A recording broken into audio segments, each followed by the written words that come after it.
NPK fertilizer is about 15 until 20% increasement. In the term of financial analysis, so that the simulation of the price and farmer benefit start from 3,000 rupiah and 4,000 rupiah and 5,000 rupiah RPR per kilogram. Okay, this is the response of oil farm on application of RPR on Jorong Estate, South Kalimantan. In Jorong Estate, the effect of RPR not too significant, even though comparing with NPK fertilizer. There is an increase about 12 until 30%. The highest press fruit bunch yield of RPR application is 21 ton per hectare for dosage of 1.25 ton per hectare RPR with 12 to 30% increasement. During this is the during phase our hypothesis proven. Okay, this is the second phase, the location, set location of second phase. We have the 4 oil palm plantation in Sumatra and Kalimantan. The first PT Sari Lembah Subur and PT Tunggal Perkasa Plantation at Riau Province, and the third PTPN 13 Kebun Ngabang Amboyo Ngabang Kalimantan, and the port site Bunut site in Jambi province. Okay, this is the site description of the site of the second phase our research. Bunut site have a mineral acid soil, and the crop of oil palm with age 3 years. And the second site at Sungai Sagu village at Riau province, and the partner PT Tunggal Prakarsa. Dr. Wahida, you have 5 minutes, please. Okay, and this is the site location in the second phase. Okay, the second phase is our treatment. We have 7 treatment: Control, SP36, and RPR with those 750 gram and 1,500, 3,000 and 500 of high RPR. This is the kind of RPR. The RPR B and A and C. This is the layout of plot design. Layout of this is a mineral soil, and this is a pit soil, especially number and position of observed tree of oil palm. For mineral soil plot, the number of observed tree were 12 and 33 per plot. For pit soil plot, the number of observed tree were 8 and 32 trees per plot. Okay, this is the result, the effect of RPR on leaves area of immature oil palm in pit soil at PTSLS. The application of 0.75 ton per hectare medium RPR was a higher result, indicated that the photosynthesis was active and will be influenced to the press fruit bunch productivity. Okay, this is the graphic show the application of press fruit bunch develop an acid soil in 2 different sites.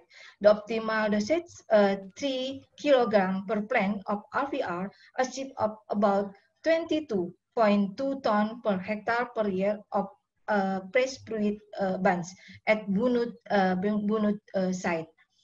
and 25 ton per hectare per year pressed fruit bunch at Ngabang site, comparing with Hout Pay fertilizer within 16 until 20 ton per hectare per year of pressed fruit bunch, so that it can be cited that there was an increase about 20 until 40% of a year. Okay, this is the table about during 2 years effect on improving soil characteristic, especially for pH. pH increases from 63 to 6.13 and soluble P from 77 ppm to 98 ppm on root zone. I think that was significant effect from soil amelioration. And this is the table about nutrient content in leaf after application of Moroccan RVR of 1.5 ton per hectare have significant result, especially C and P content in leaves. But those effect on races were not significant. Why? Because it will be need long process to fulfill the nutrient content in races. Okay, I would like to resume my presentation in short conclusion. The best applying Moroccan RPR could increase oil palm productivity and the benefit as well.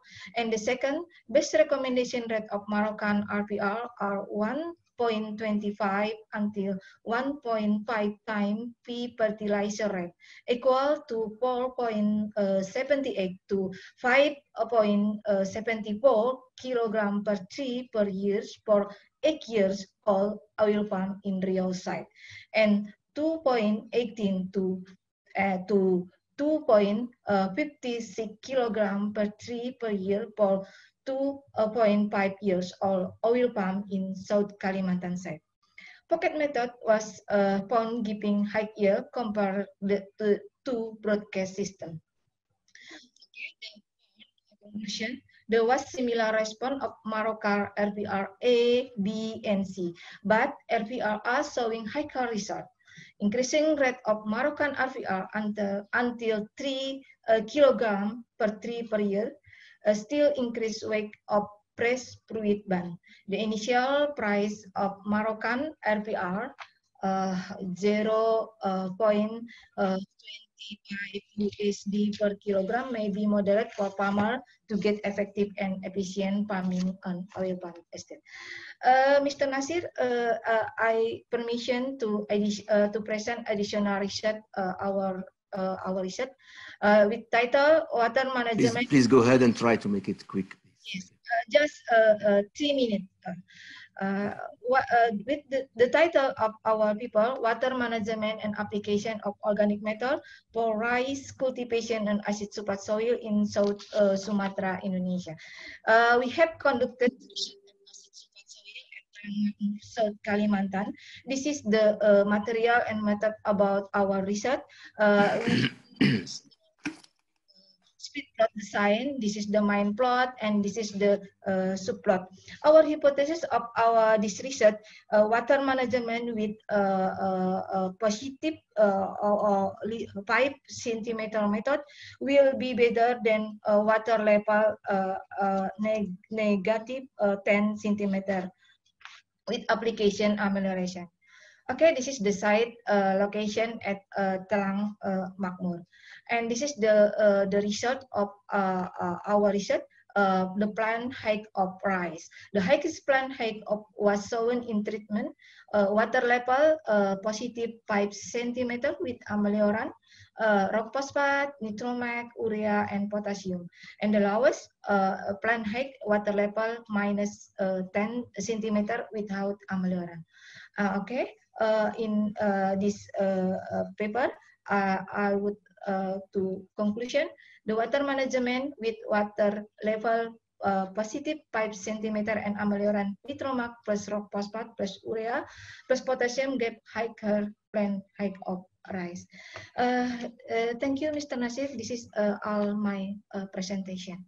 Thank you very much, Dr. Wahida, for this very good presentations and proud good results.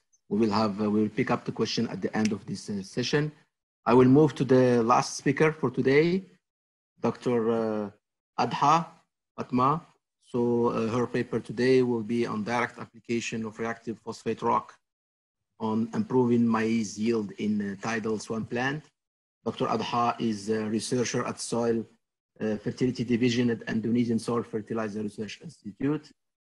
She earned her PhD in 2017 in Soil Science Global Arid Land Science at Totori University, Japan, and her MS degree in Soil Science at Graduate School Shimane University in Japan.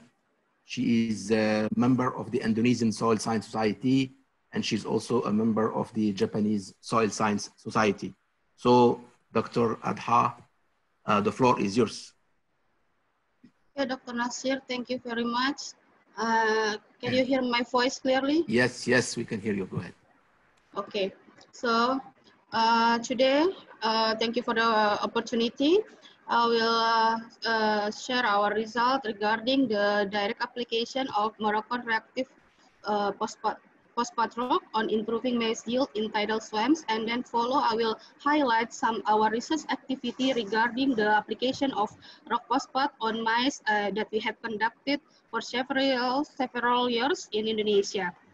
So this research work team is member, I think most of us is here now with Dr. Husnain, Dr. Wayan Swastika, Ibu NPS Ratmini, Mr.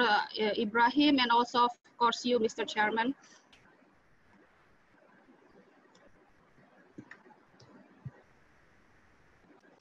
So the outline for this presentation, I will start for the introduction and then move to the methodology, result, Can you put the full screen, please, Dr. Adha? Okay.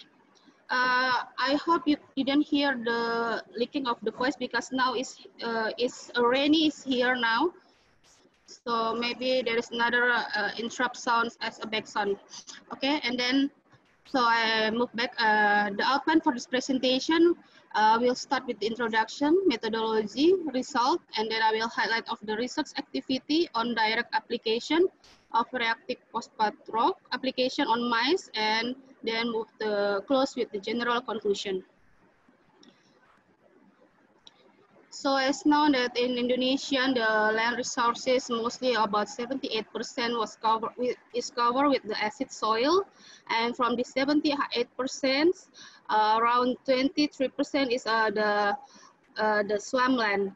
And this acid soil, either is the wetland or the upland, has some limiting factors. Even though there are abundant available that can be used for the agriculture activity, but it still have several limiting factors such as the low soil acidity and high concentration of aluminum and iron, and also for tidal swampland is the matter of the high water table for extended time.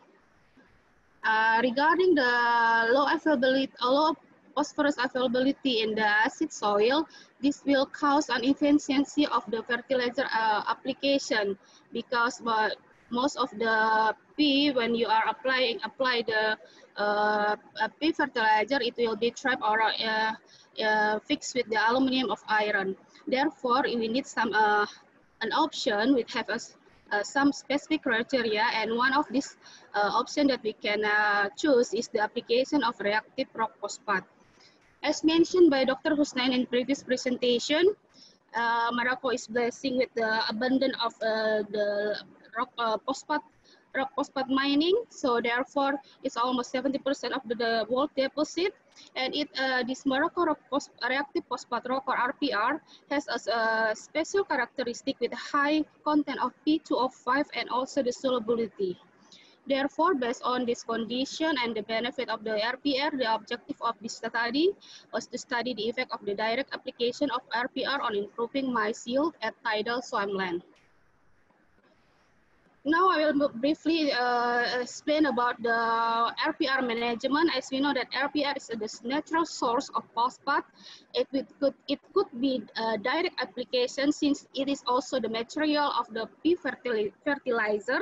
And this RPR could increasing the productivity in acid soil has been many research has been conducted to study on it, and it has the efficiency and the one of the benefit point is the residual effect that it could reach up to the five planting season. And the additional benefit that it might be a little bit we have to highlight on this is the environmentally friendly application, since there is no any chemical interfere or fabrication process.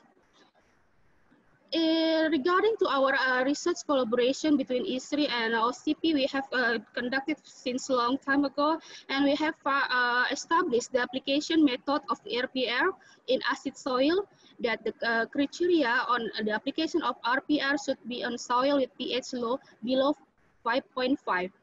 Then after we do the application, we need to incubate to dissolve the P up to 7 days. Then followed with the dolomite application that it may increase, the P will be a little bit stable and to release the RPR. And after the dolomite application, we will conduct again the incubation for 7 days, and then finally we did a manure application at the planting time. It will provide the macro and micronutrients. So this step should be following in order. We cannot jump from 1 to 3 or 1 to 4. You should follow the orders 1, 2 up to 5. Regarding this research work that I will briefly explain on the tidal swampland, we conducted in Banyu Urip village, Tanjung Lago, Banyuasin subdistrict, Sumatera Selatan. It's known as the tidal swampland type C, with pier was found below the 50 centimeter soil depth, and we use maize variety Pioneer 27. And for this case, the planting season is like the farmer's custom 75 times 25 centimeters. As you see in the table 1, there is the list of the treatment that we conducted, we set during these experiments.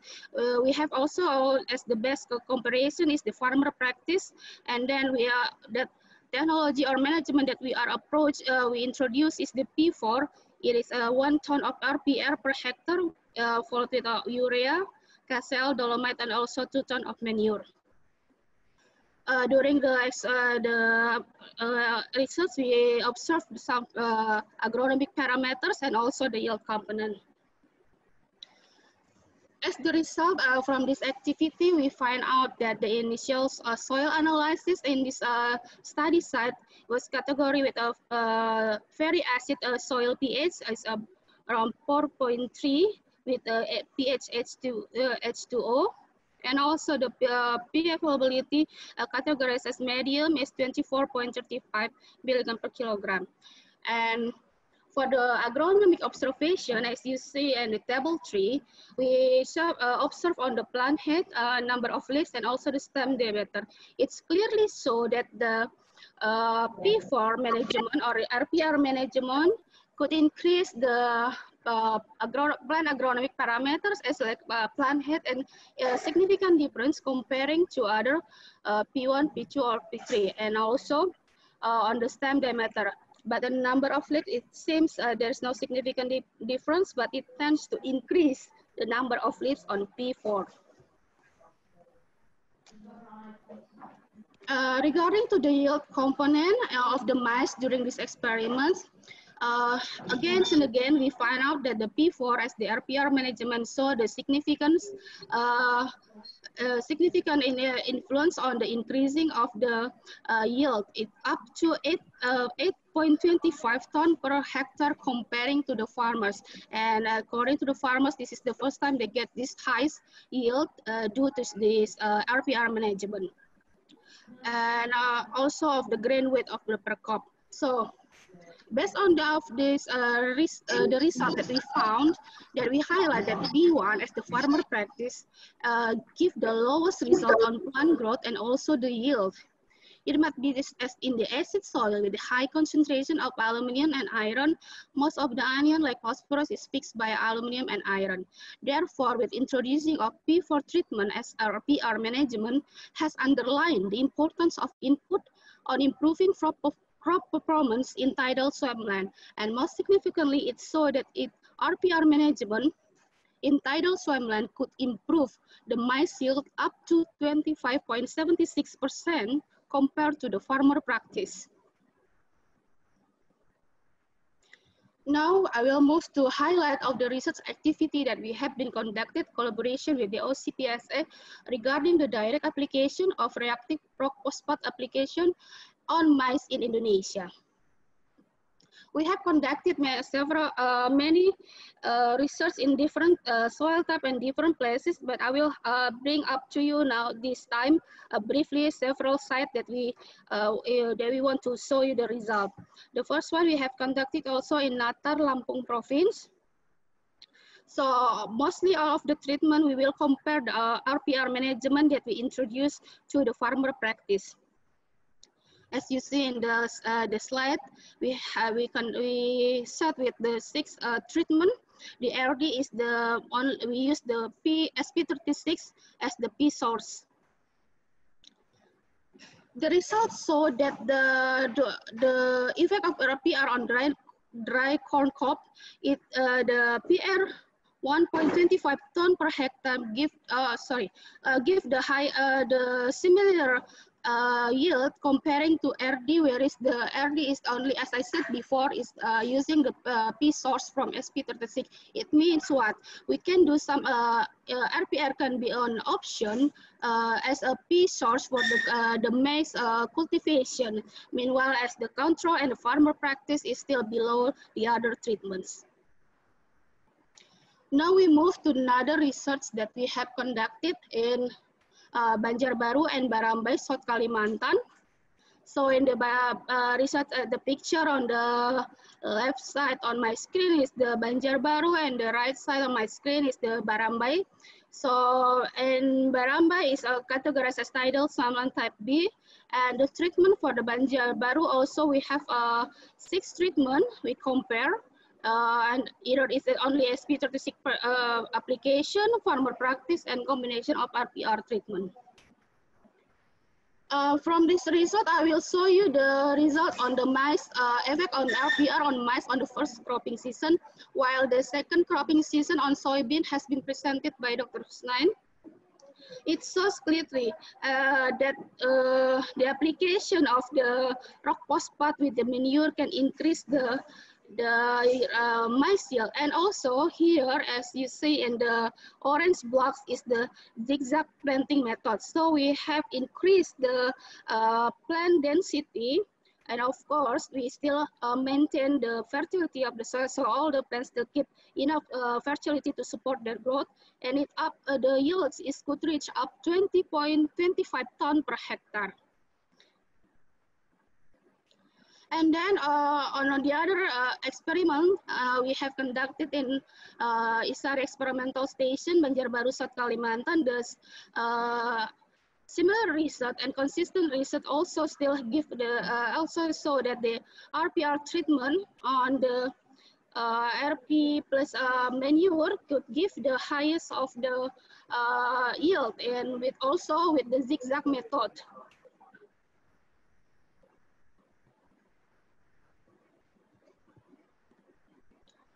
Now I will talk a little bit briefly share the effect of the residual effect of Moroccan application, RPR application.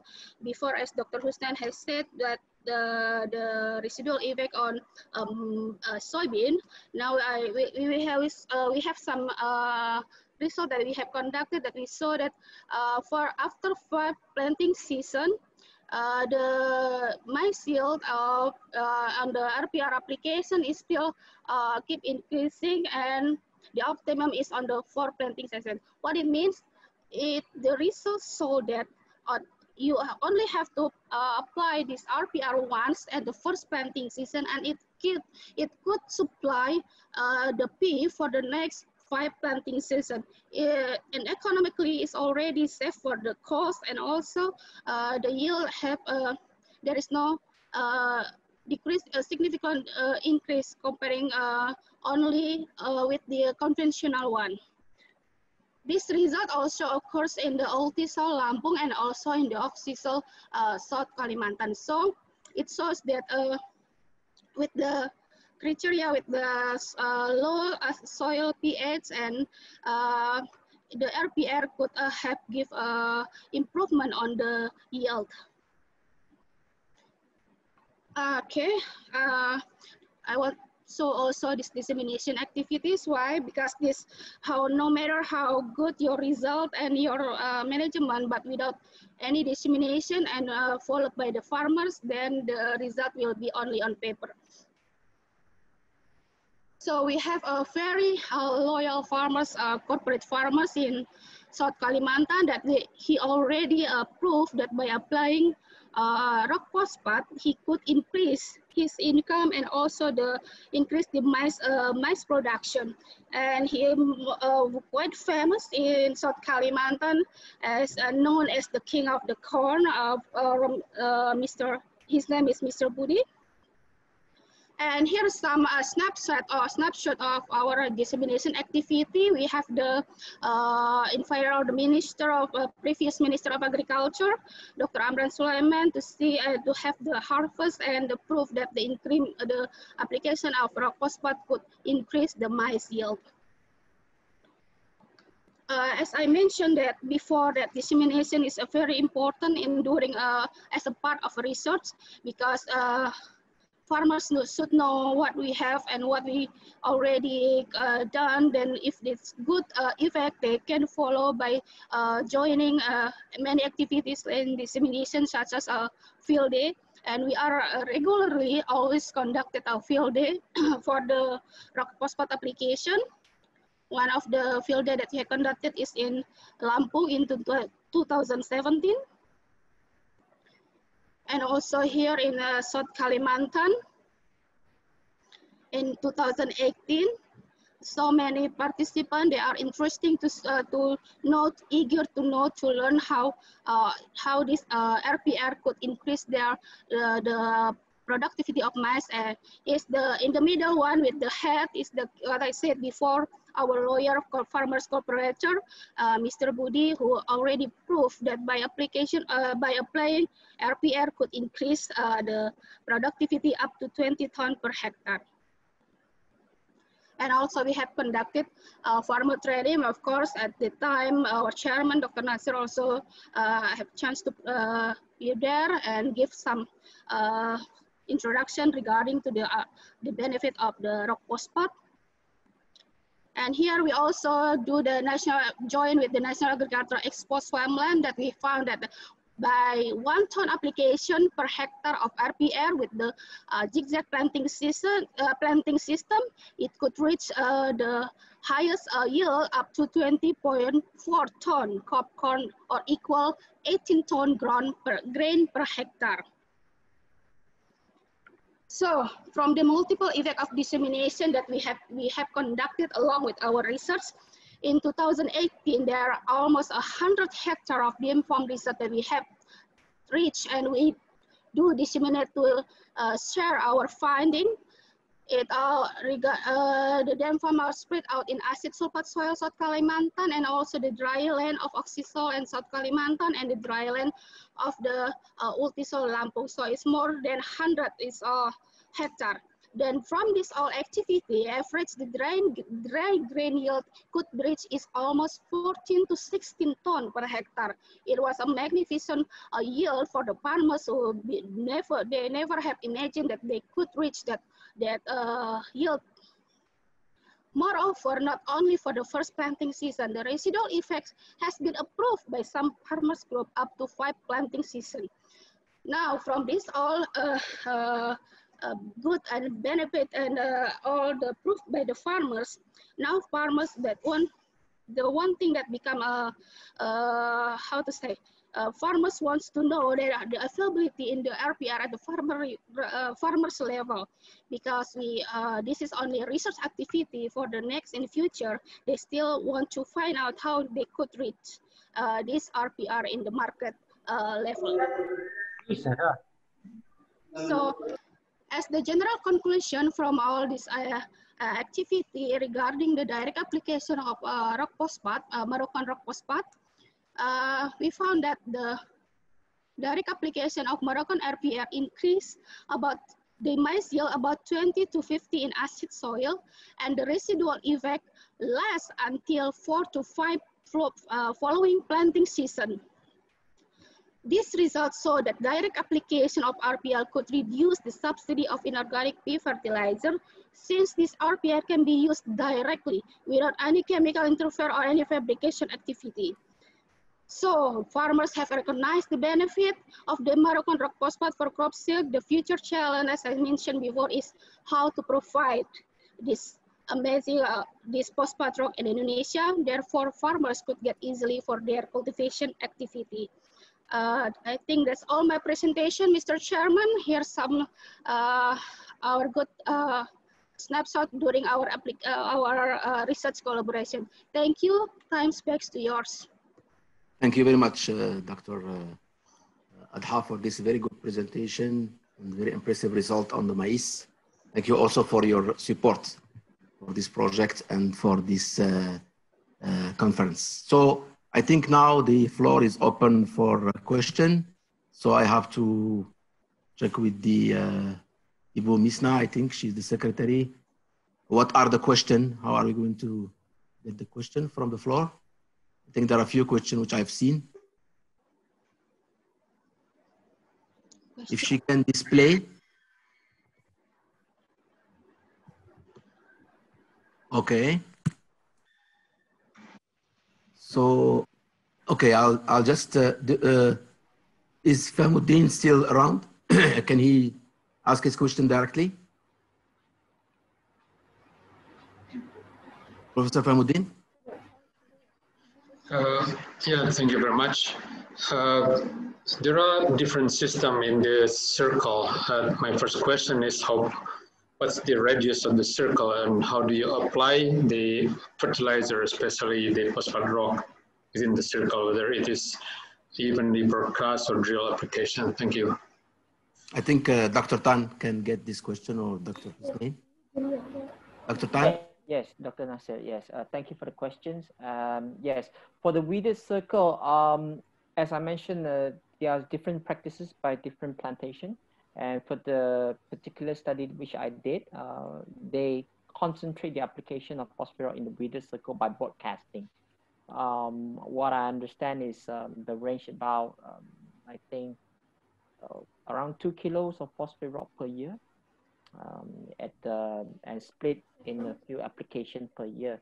So they just broadcasted in the weeded circle. So with the weeded circles, the dimension is a very typical. The width or the diameter is quite typical. I think it hovers around less than 2 meters, if I'm not mistaken, 1.5 meters. So around the canopy, just below the canopy. That's how they do the application. So it's by broadcasting, just like broadcasting to the surface soil. They don't do pocketing. They do some focal feeding for some other nutrient, but in Malaysia, focal feeding is not a very common practices because of the labor issues, and especially in terms of labor issues. Yes. Okay, good. The second question from Ladiani. Ladiani? Okay. Yes. Thank you, Mr. Chairman. Dr. Tan, do you measure other soil nutrient status such as calcium, magnesium, or potassium, since increasing the rock phosphate application will affect the cation ratio? So because you are concentrate to phosphate or phosphorus status in the soil, and how about this cation ratio? And also, do you measure in the plant too? Maybe it's related to the nutrient sufficiency. Thank you. Yes. Yes, thank you, Ladiani, for the question. So for that particular study that we did on understanding the P dynamics of the in the oil palm plantation, yes, we do measure the calcium, magnesium, and potassium. But what I can say is mostly because Malaysian soil, similar to any other tropical acid soil, is very low in other nutrients, not only phosphorus, but other cations, calcium, magnesium, and potassium. So the distribution or the concentration of these cations would be very dependent on the fertilizer practices. As a matter of fact, within the weeder circle, normally calcium, magnesium, and potassium, they do not concentrate on this particular weeder circle, but for that particular field, they was doing it on the front heap, result not shown in my presentation, but in the front heap relatively is much more higher. For example, like potassium and magnesium. As a matter of fact, calcium as well, because of the recycling of the calcium from the fronds. So these are some of the characteristics that we have observed in the field. Okay. Okay, thank you. Next question from Ibrahim. Thank you, Mr. Nasir. Do you have experience related to phosphate rock fertilization in alkaline soil? Are the same treatment and recommendation for phosphate rock fertilizer between acidic and alkaline soil, especially in your country, Malaysia? Thank you. Yes, thank you, Ibrahim, for the questions. Concerning the question of acidic soil, concerning the question on alkaline soil, mostly Malaysian soil, they are much more in a much more acidic condition. But there are some cases of alkaline soil. As a matter of fact, we have a site area in basaltic soil. Basaltic soil, normally the pH would be much more higher, and this would, as compared to the acidic soil. So we are still, because the trial started much later, so we have not yet get some results on that particular experiment itself. But what I can say is normally phosphate rock application is focuses on acidic soil. The whole idea is to use the acidity of the soil itself to release the phosphorus in the phosphate rock. So although we don't have the result coming in yet, but I would say phosphate rock performance would be better in acidic soil rather than alkaline soil, such as basaltic soil. So okay, if you ask me, probably basaltic soil, if you want to use, you probably might need to have some water-soluble P to make it to be much more available to the plant. Thank you. Yes, normally, just to add maybe on this, that usually the rock phosphate is used on acidic soils. So we have some experience from our former experience in India, for example. We have been testing rock phosphate and some specific soils under the alkaline soils. But we find out, for example, the high organic matter could help in terms of solubilizing the rock and making it as efficient as the soluble form. But that's very typical, I mean, particular. But usually, in general, the rock phosphate used, as you know, under acidic soils, pH below 5 or 5.5. So I move to the next speaker question. Thank you, Dr. Tan.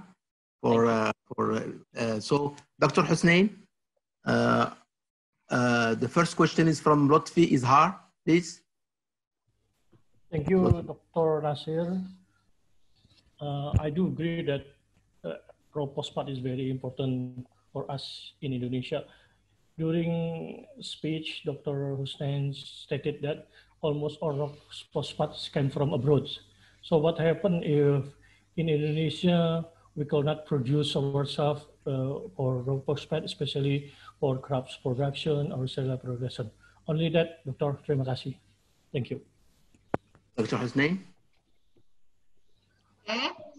Thank you, Pak Lutfi. Good question, Pak Lutfi. You got the point. BPTP Jambi is one of our collaboration before for oil palm, Dr. Nasir. So Dr. Lutfi is from BPTP Jambi, AEAT of Jambi province. So yeah, we have to import from Jordania or from other country who have deposit. That's the only way to supply our phosphate requirement. And as in my presentation, I mentioned that we don't have a resource of rock phosphate. It's suitable to produce, it's suitable to fabricate for phosphate fertilizers. So we need rock phosphate, especially to deal with acid soil. So Dr. Tan already explained, acid soil need rock phosphate, but non-acid soil, this is not efficient, we use rock phosphate. So that's clear. In most of acid soil, we have to use the suitable phosphate source. For now, we use soluble phosphate source, NPK, SP36, that's what fertilizer we use. And we are now actually I can answer all the questions together. Actually, now we are trying, since 1990, we are trying to put the rock phosphate to be subsidized by the government. But the way to go is very, very tough and very long. Until now, we couldn't succeed to put the rock phosphate as subsidized. But so far, fertilizer company imported Morocco more than, maybe have more than enough for us. And I'm sorry. And also other country. Hi Zila, how are you? It's okay, go ahead. This is the virtual conference.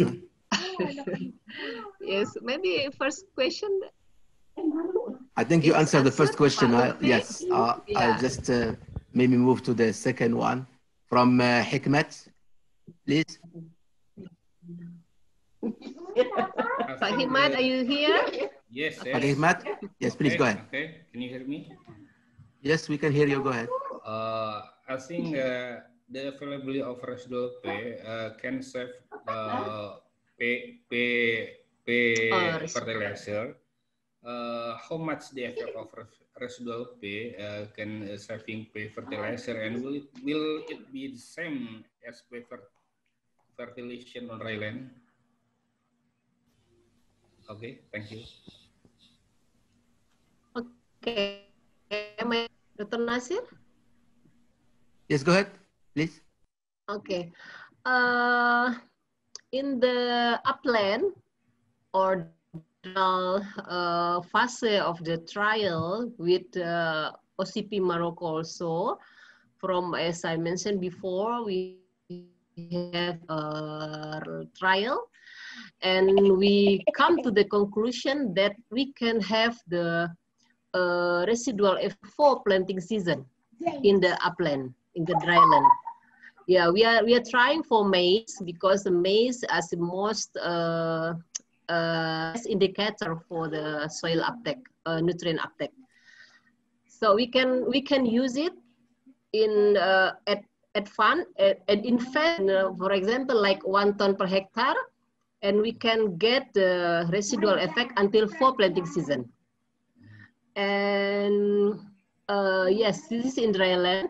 But for the acid soil, based on the previous experience, until 3 planting season, more rock phosphate. So it's depend on the soil condition. The more acid soil, the more rock phosphate loss and the more phosphate uptake. And we need to apply more compared than the upland, like acid soil in Lampung or in the South Kalimantan, compared with the acid sulfate soil. Thank you. Okay, that's my answer. Okay, thanks. From Rima Purnamayani, please. Okay, thank you. Mrs. Husnain from three presenters, including you, Mrs. Wahida, and Miss Ada. We know that RPR gave a best result. So, how to supply Moroccan rock phosphate in the future? As you, as chief of ICARD, so our research can be implemented to farmers and your system. Thank you. Yes, very good question, Ibu Rima. I can answer directly, Dr. Nasir? Yes, please. Okay, this is related to the Bapak Lutfi's question. In the future, we are thinking about the future. So I think that the God already decide that give rock phosphate blaze to the Moroccan one, the Moroccan deposits, and to give more than 70% acid soil to Indonesia. So we have to buy rock phosphate from Morocco. But otherwise, in other side, we have dolomite also, dolomite deposit. We have it. So we don't have to import it from other part. So this really challenging. We are trying to explore our natural resource or phosphate, but we couldn't use it as fertilizers. We have a very long collaboration. Maybe Dr. Nasir, you can add more about the collaboration between OCP as a rock phosphate, the best, how to say, the biggest rock phosphate company in the world, and the collaboration with all the country, mostly acid soil country. They have the collaboration with, including Indonesia. Yeah, Bu Rima, yes. So as I mentioned before, that we are still trying to put this rock phosphate matter, we want to put it as a subsidy. So at least the farmer can make sure they can have it, including with the dolomite. That's very, very important. So please help us from BPTP if we agree with all these results or minister to apply for this subsidy of rock phosphate, and it's very useful for our acid soil. I think that's my answer. Thank you. Yeah, maybe just to add, thank you very much for this good answer. Just to add that we as a OCP has been very good collaboration, long-term collaboration with Indonesia, with the Ministry of Agriculture of Indonesia for more than, actually we started in 2013, but even before, at the time of the World Phosphate Institute, we've been testing our rock to show how efficient it is. And I think a very good important point here, that rock is not rock, you know. And as a scientist, we know that there are too many quality of rock, but you have to be careful, of course. And this has been shown under the different presentation by our colleagues and collaborators from Indonesia and Malaysia, that you have to have the right reactive rock phosphate in terms of citric solubility, but also in terms of agronomic efficiency, and it has to be tested under the field condition to show how efficient it is. And we have been showing under this different projects conducted under different soils and under different crops, that Morocco rock phosphate proves to be a very efficient and in improving the yields, and even to increase the soil fertility. And OCP has been, is collaborating and closely with different partners in Indonesia and elsewhere in Asia to provide, to make the rock, the best quality of rock phosphates, the reactive one available. I think that's what I want to add. So I just moved to Wahida. Dr. Wahida, you have a question. The first one is from Sitiari Marwanto, please. Sitiari? Can we have the screen with the question? Okay. If not there, I just can read the question. Sitiari? Okay, how long, I just can go for the question. How long nutrient P can be transported in rackets when we can detect the effect of P fertilizer to nutrient in leaf? Dr. Wahida?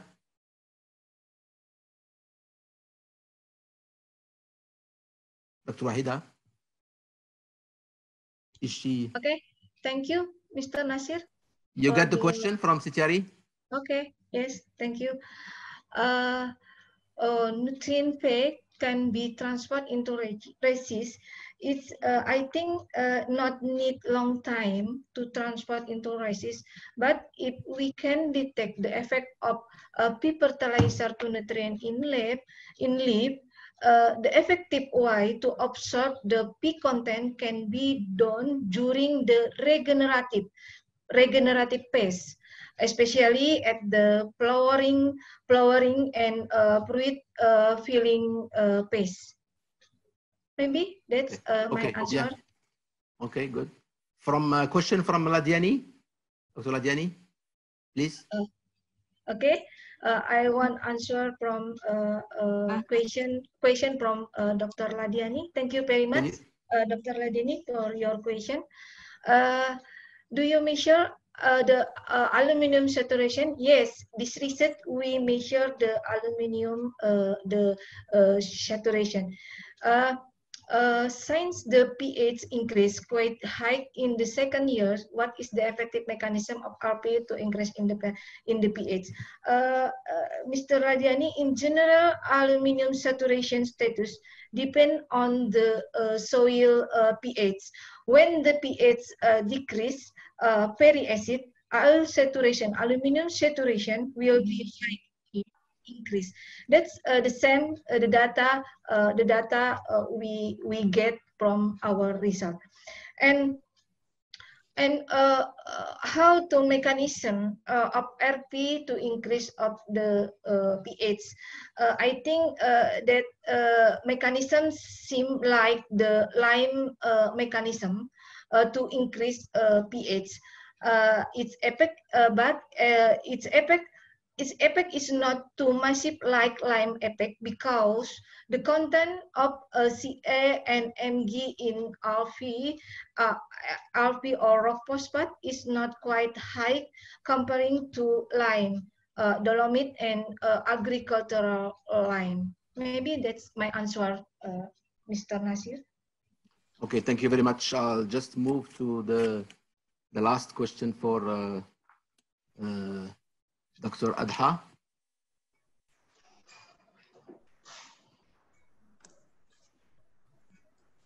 So Dr.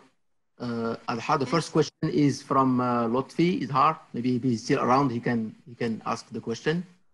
Dr. Lotfi. Okay, sir, Dr. Nasir. It's only me who asks the question for Dr. No, it's okay. Go ahead, please. Please. Thank you very much, sir. No problem. Ibu Ada, in your, I see result for your research, there is a 1 ton or 1.25 tons treatments, and most of it show better performance and also better yield for several crops. My question is, what will be happen if we add more PRA or rophosphate, more than 2 tons per hectare or even 3 tons per hectare? In terms of technical, what we call it, side, maybe will be what will be influenced for crop yield, but maybe in terms of economical yield, which is not effective. Thank you. Yes, thank you. Go ahead. Thank you, Bapak Lutfi. So basically, the range of the rate is we make the range of the rate due to the scientific reason. So we have to find out either a more or less 1 ton have any significant difference. But from our result, 1 ton compared to 1.25, there is no significant difference. However, 1.25 tend to increase. But it means that 1 ton is still give a benefit equally with the 1.25, and economically, of course, 1 ton is more efficient for the farmers. So based from our long-term research that we have announced and we have disseminated that 1 ton per hectare is the appropriate dosage for RPR treatment, direct application for the maize. We have considering the nutrients the nutrient that the plant that need, and also the economical factor for the cost production. Thank you, Mr. Chairman. Yeah, good. Thanks. I think I just can maybe add on this that actually the 1 ton per hectare comes, of course, from the former result of our work, which we conducted in the past with ISRI. And that was because we have been working on alang-alang, savanna land, which is very deficient in Kalimantan, in P. And at that time, we decided to test different quantity of rock to see how this we can affect the yield and increase the soil fertility. And we find out that the 1 ton per hectare, which can last for 4 to 5 cropping season, is economically speaking and also agronomically speaking the best under that condition. But of course, under this new project, we have been testing more and less to see if this still hold true for the for this new project. That's the idea of what we have been using actually this 1 ton per hectare. It's coming from a result which has been research conducted in the past.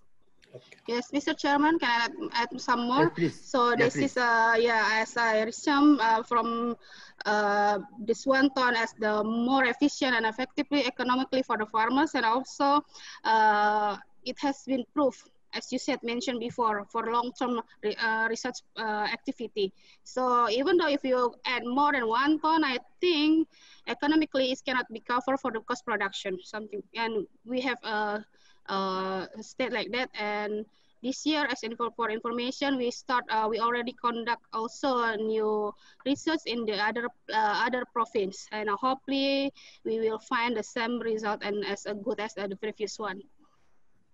Okay, thank you, Dr. Adha. Is there any more question from the secretary? I think we already run out of time. I've been asked actually while I was listening to the presentation. I was arguing with the organizer to have more time. So I thank them for giving us more time to make the presentation, because I know there are a lot of things to present, and I knew there will be a lot of discussion. And I would like, if there is nothing more, I will, from the organizer, I would just like to thank ECARD and ISRI for, under the Ministry of Agriculture, for giving us this opportunity to share our collaborative work conducted in Indonesia and Malaysia. And I would like to thank all the speakers. Actually, our speakers are our collaborative coordinators of the project in Indonesia and Malaysia. And this project is still going on. And we had a very good long-term collaboration, and we look forward to continue. And thanks again for the organizer for giving me the opportunity to share this session. And with this, I thank all participants to this session. And I know in Indonesia it's already 5:21. So thanks you. Yes, thanks for staying so long with us. And look forward to seeing you next year for the next coming international conference on tropical land management. Thanks, and assalamu alaikum wa rahmatullahi ta'ala wa barakatuh.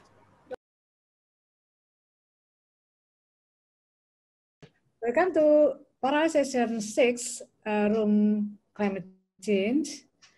I'm Sri Nuryani Jayutami from Universitas Gadjah Mada, your facilitator for this session.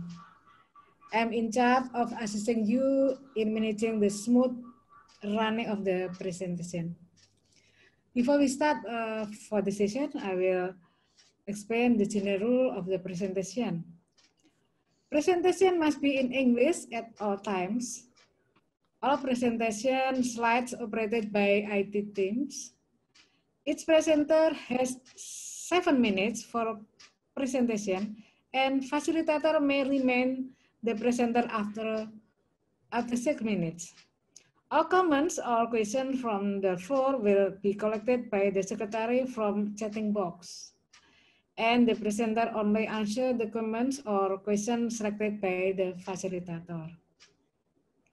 Okay, ladies and gentlemen, good afternoon. There are 5 presenters in the session. Ibu Hesti Julianingrum, Ibu Sarah, Bapak Hidayat, Ibu Puastuti, and Bapak Soekarjo.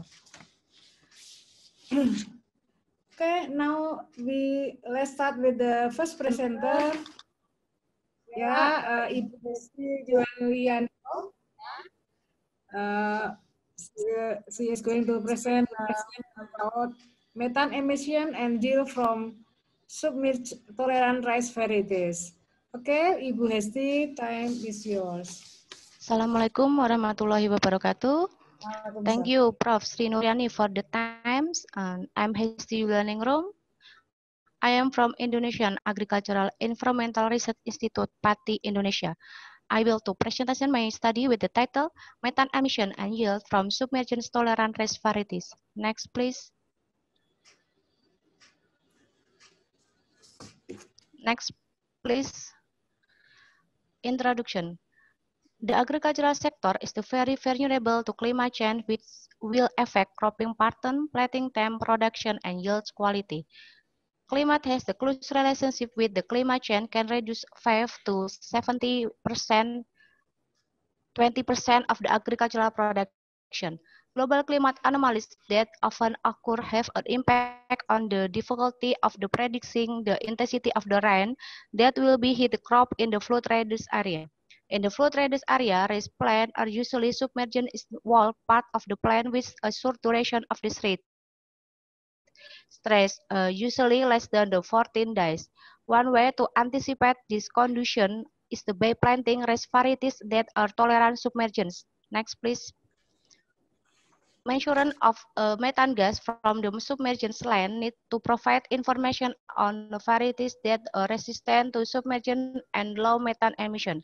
This information can be used by farmers whose land is the potential submersion when the rainy season arrives. The objective of this study to get information the tolerance of the plant of the submersion 14 days in a various variety and produce methane emission. Next, please. Material and method. The research was conducted at the Jakanan Experimental Station, Indonesian Agricultural Environmental Research Institute, Jakan District, Pati, Regency, Central Java, in the rainy season from March to July 2019. The study used 4 varieties as Joherang, Impara 2, Impara 5, and Impago 8.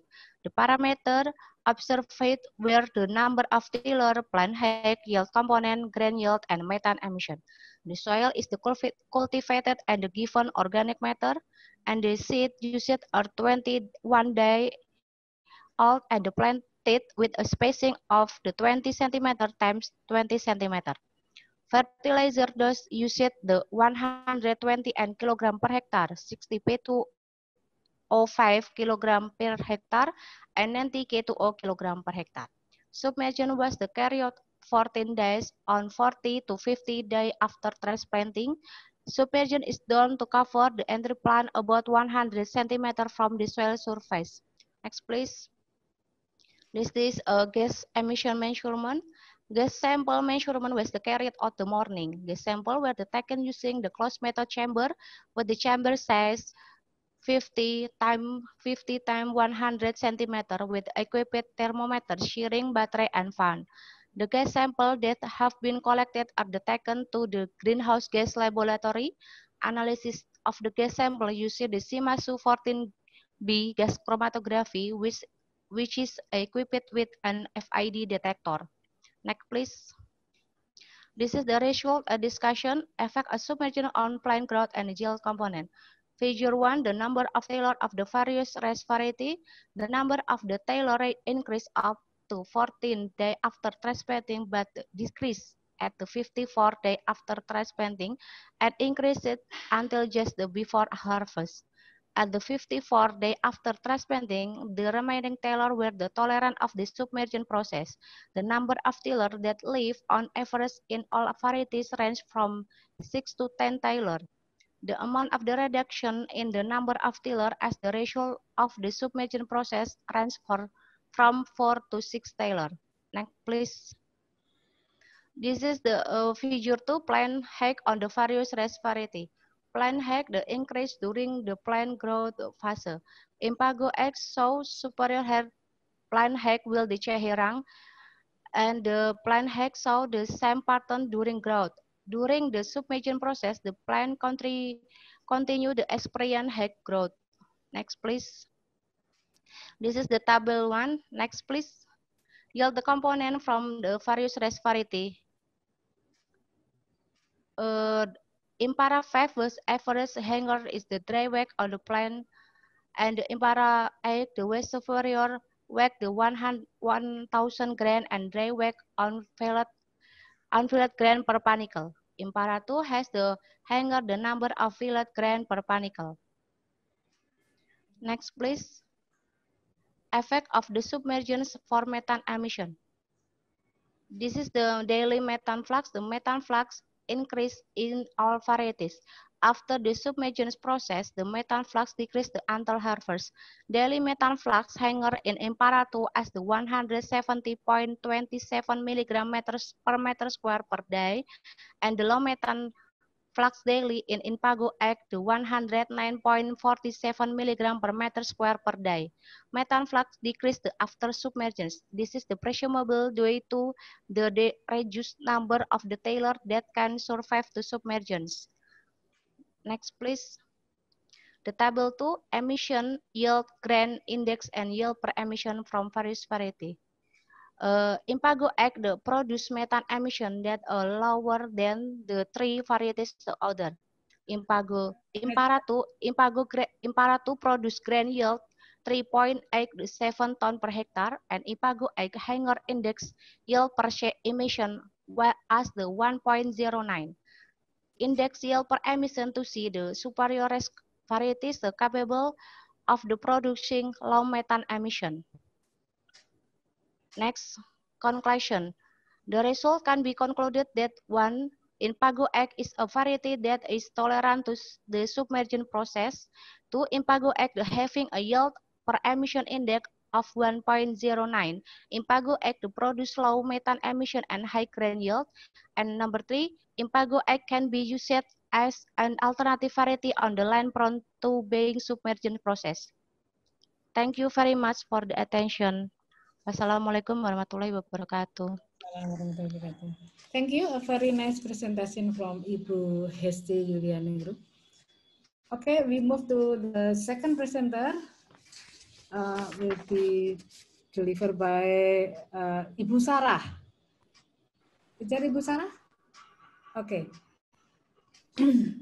Ibu Sarah will present the research about quantifying the reduction of greenhouse gas emission from manure management through anaerobic digester in Central Java. Okay, please, Ibu Sarah and team, to present your paper.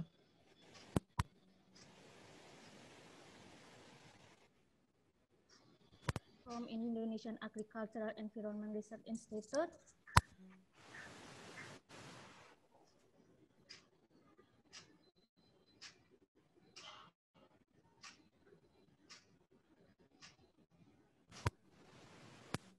Next. Okay. For Mrs. Sarah, please, your time to present. Okay,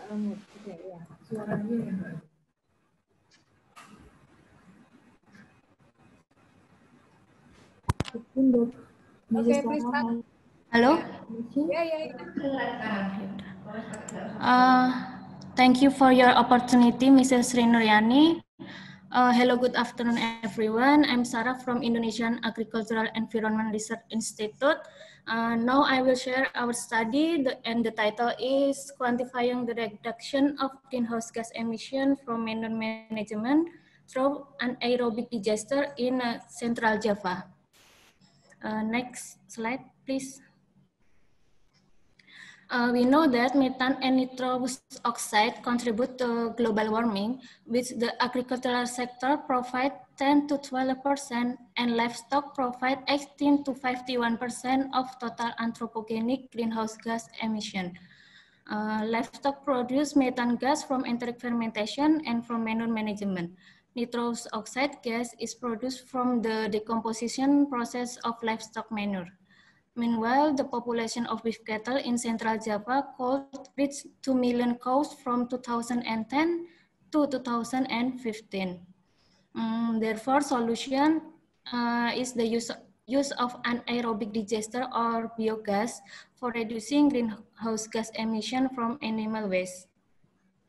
Biogas has prospect as an alternative fuel or energy that can be developed, considering that existing fuels are increasingly scarce and have high costs. The purpose of this study is to determine the contribution of greenhouse gas emission from the livestock after using digester in Central Java province from 2010 to 2015. Next. The data are collected by recapitulating several districts that have implemented the digester program in Central Java province. Greenhouse gas emission from livestock are calculated using the IPCC 2006 Tier 1 method. This study used primary data and secondary data. Primary data such as the number of the digester was carried out by surveying location where digester was present. Meanwhile, secondary data such as the livestock population were obtained from statistical data from the Ministry of Agriculture in 2013 and 2017. Also, we need to calculate methane emission from manure, direct and indirect nitrous oxide from manure, methane avoidance, and energy substitution to LPG and kerosene. Next slide, please. The result, in the figure, we can see that goats and beef cattle have higher emission than others. To produce biogas, we can use manure from all animals, but in Central Java, they just use manure from beef cattle. Beef cattle contribute to greenhouse gas emission from manure management up to 417.22 gigagram carbon dioxide in 2012. Amount of greenhouse gas emission depend on the number of livestock population because of the linear relationship between population and emission. If the number of livestock increases, it will increase emission too. Next slide, please. From 2010 to 2015, the anaerobic digester avoided methane emission around 11.55 to 117.43 gigagram carbon dioxide per year. And methane gas in digester can be substituted for energy around 0.5 to 5.08 per year gigagram carbon dioxide. The increase or decrease in methane avoidance depend on the number of digester. We can see a decrease in methane avoidance in 2013 because the number of digester used is not as many as in the previous year. And in 2014, methane avoidance increased because of the addition of digester. Anaerobic digester of manure can reduce greenhouse gas emission into the atmosphere by avoiding methane emission from the natural decomposition during storage. Next slide, please. And then the conclusion is manure management through a digester produced biogas can be used to replace non-renewable energy such as LPG and kerosene. An aerobic digester of manure can reduce greenhouse gas emission during storage. Thank you very much for your kind attention. Thank you. Thank you very much, Ibu Sarah. You use only 6 minutes. Okay, now we move to the first presenter, will be delivered by Pak Cecep Hidayat. He will present about methane production from livestock manure. Okay, Pak Hidayat, time is yours. Bismillahirrahmanirrahim. Assalamualaikum warahmatullahi wabarakatuh. Waalaikumsalam. Thank you very much, Professor Sri Nuryani, for the time. Good afternoon, ladies and gentlemen. I would like to present our research. The title of research result is methane production from livestock manure. Next. The introduction of our research is the first, as we know that livestock sector was reported contribute approximately more than 18% of GHG emission. And then GHG emission from livestock sector come from the first livestock digestion or enteric fermentation, approximately 39%, and the second one is from manure management, approximately 10%. The component of manure are the water and organic matter, and in aerobic condition, the anaerobic bacteria will decompose organic matter in the manure and release methane. Next. The factor which influence methane emission from manure are the first oxygen content, water content, pH, and nutritional content of livestock manure. So methane is one of the responsible gases that affecting global warming and ozone depletion. So in that methane emission from livestock manure must be minimized or maximized for further gas use, such as biogas use. Next.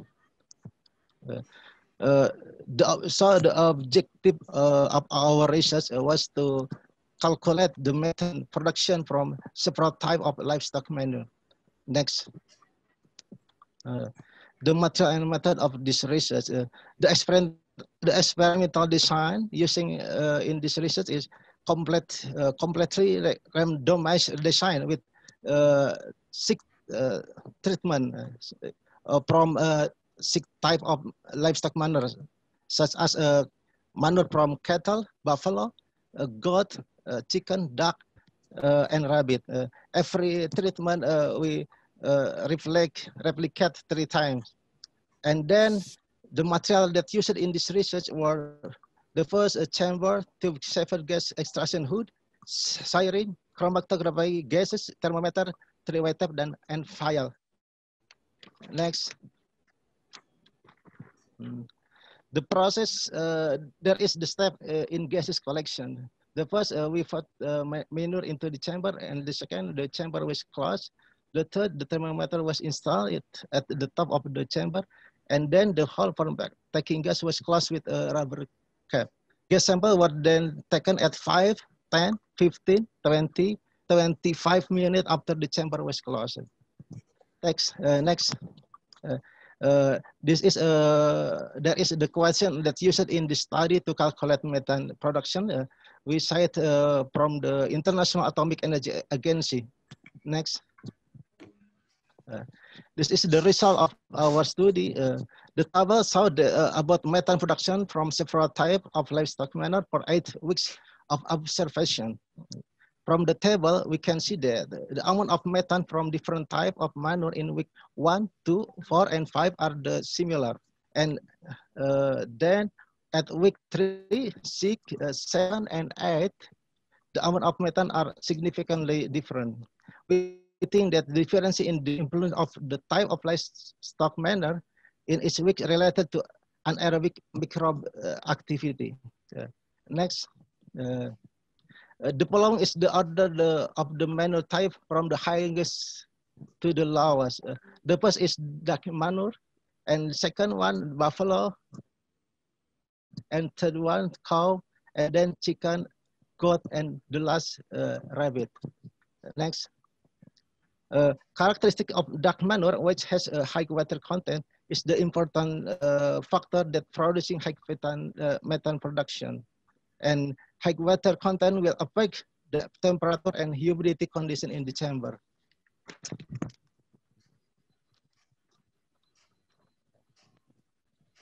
This is inversely with the characteristic of livestock manure from rabbit, which have dry condition, resulting in lower methane production. So temperature affects decomposing microorganisms. Excuse me, Mr. Cecep. Yes. I'm sorry. Yes. We have from IT. Please we stop for a minute for present because there are trouble of internet. Last slide. The conclusion of this study, it was concluded that manure produces the largest methane production, and livestock from rabbit produce the smallest methane production.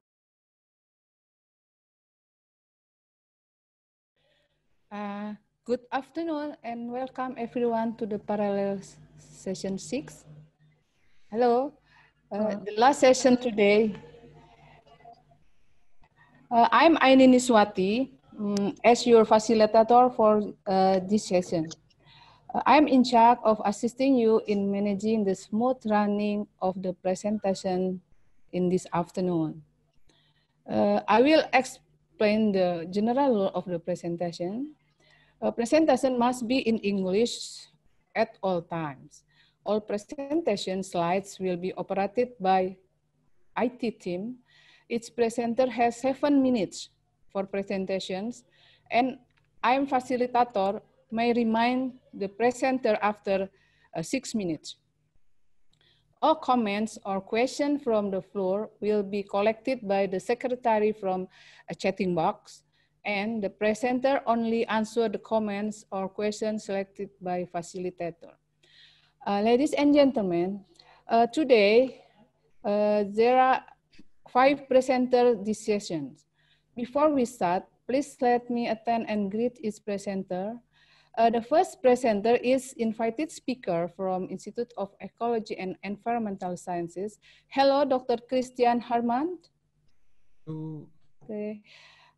And the second presenter, Ibu Dr. Junita Barus. Hello. Is you here? Okay. And the third presenter is Dr. Dias Tiorini. Is you here? Are you here? Dr. Dias Tiorini?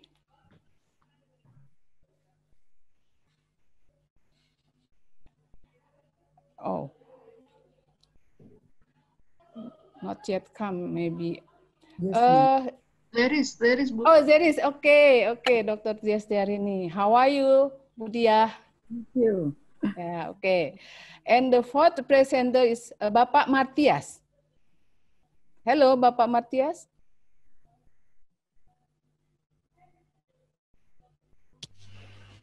Halo, Bapak Martias. Pak Martias is not yet joined. Oh, it's not yet joined. Okay. Maybe 1 minute. Okay, okay. And the last is Ibu Umi Haryati. Umi Hayati. Umi Haryati, Bu. Umi Haryati. Iya, waalaikumsalam Ibu. Apa kabar? Baik. Now let's start with the first invited speakers, Dr. Christian Hartmann. He will present with title Benefit of Organic Amendments on Development and Yield of Maize Submitted or Not to Water Stressing Conditions. Dr. Christian Hartmann, the time is yours, please. Okay, I must share my screen first. So here.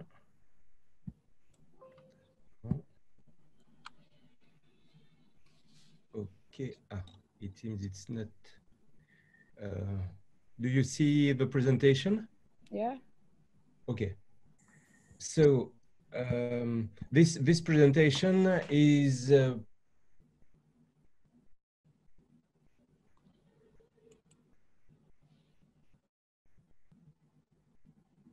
sorry, sometimes I have problems with my microphone, so we can cut some seconds, but it should be okay. So it's made in collaboration with University of Laos, Thailand, and French Research Institute. The context of that research is that in the past, there was the Green Revolution where the farmers had to feed the people and they were helped using input, water, fertilizer, but this had a high cost for the farmers and negative impact on soil environment. So now we have an even greener revolution with agroecological practices. The farmers have not only to feed the people, but also rehabilitate degraded soil, avoid to have again negative impact, and also try to mitigate the climate change. So in this context, the farmers are pushed to and have a trend to increase the use of organic amendments, because the benefit of this is using organic waste that will not release CO2 to the atmosphere, and making your own organic amendment, you can have at the same time an increased organic carbon in the soil with better physical soil characteristic, and at the same time you have microbial activity that is mineralizing that organic matter and providing some nutrients to the plant.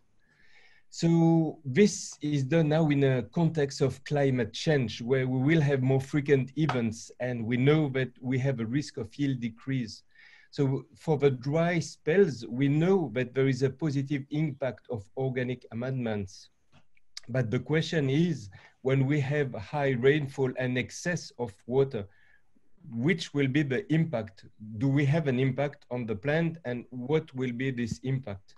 So this is the question we have asked in that experiment. How we did, in fact, we had a control treatment, a control without any organic amendment brought, and we had two types of organic amendment, compost and vermicompost, because vermicompost is nowadays very fashion, and many people try to work on this. And I will tell you in advance that we did not see the difference. So you will see the result of organic amendment, and compost and vermicompost will be together. We wanted to have to control the physical characteristics. So we prepared the soil in columns, 20 centimeter in diameter, 60 centimeter high, and we carefully control the bulk density, filling the different layers, 10 centimeter layer, and each time we control the bulk density. When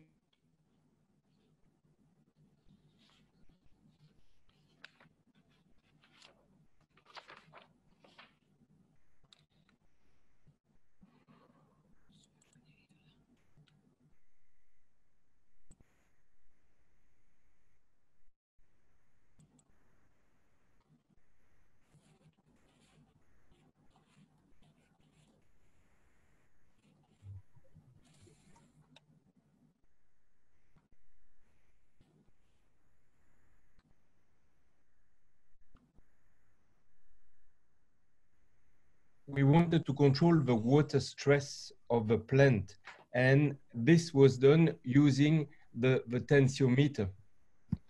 And here we wanted to have an excess of water and a limited amount of water. So you know that the water in the soil is not just like in a tank, in a reservoir. The water is held by the water is stored in the pores and held by capillary forces. So we need to control, we wanted to control the matrix potential and to be able to have a more general information about, to generalize our result to many soil types. So in the soil, usually the biggest pores, the water is draining out by gravity immediately or during 2 days. That gives you the fill capacity, that is minus 300 hectopascal. And after this, the water is stored in always smaller and smaller pores and used by the plants that has to suck with higher forces until you reach the permanent wilting point where the plant cannot use any more of the water. So what we have done, we had a wet and a dry treatment. The wet, we were higher than fill capacity, closer to available water, free draining water, and minus 150 hectopascal. And the dry treatment, where to mimic the soil that was the plant that was under stressing conditions during all the time of the experiment, we controlled every day to have minus 500 hectopascal and irrigated every day according to this. So in fact, we had 6 treatments that is 3 types of organic amendment and 2 types of water stress. So the results, I will show you here the plant development, that is the height in centimeter, the number of leaves, and the total leaves length. We multiply by the number of leaves by the length of each leaf that we measured every day. And on the left side, you had the wet treatment, where during 70 days we had a high amount of water, and on the right side, low amount of water.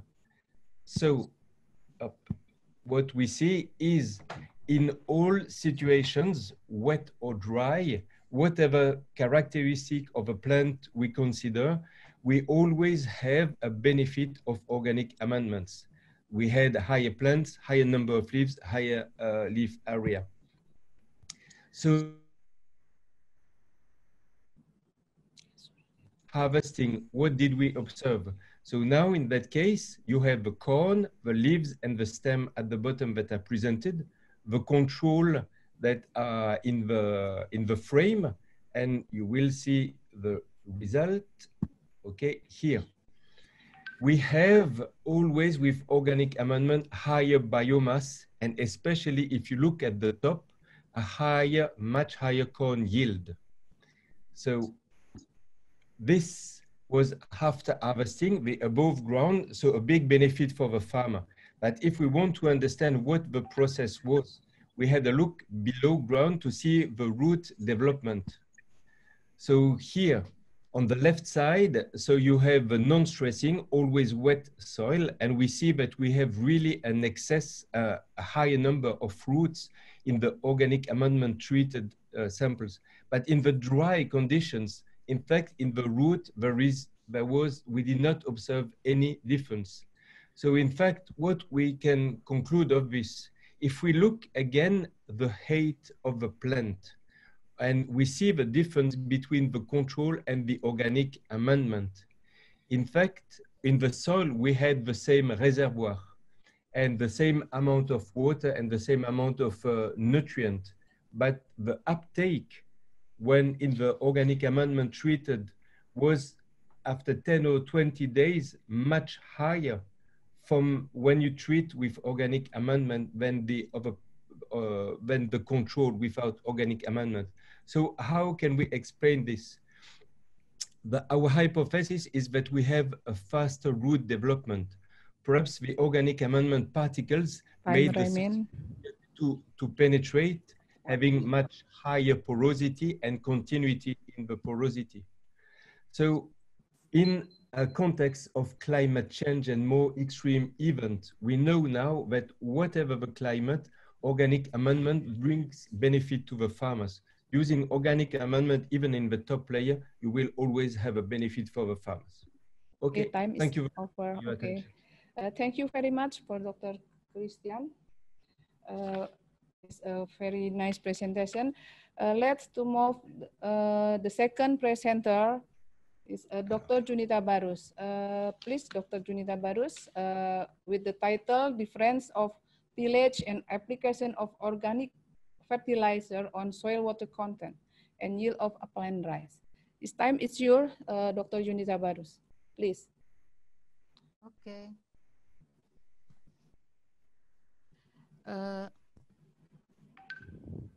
Thanks to the facilitator, Ibu Ainin Niswati.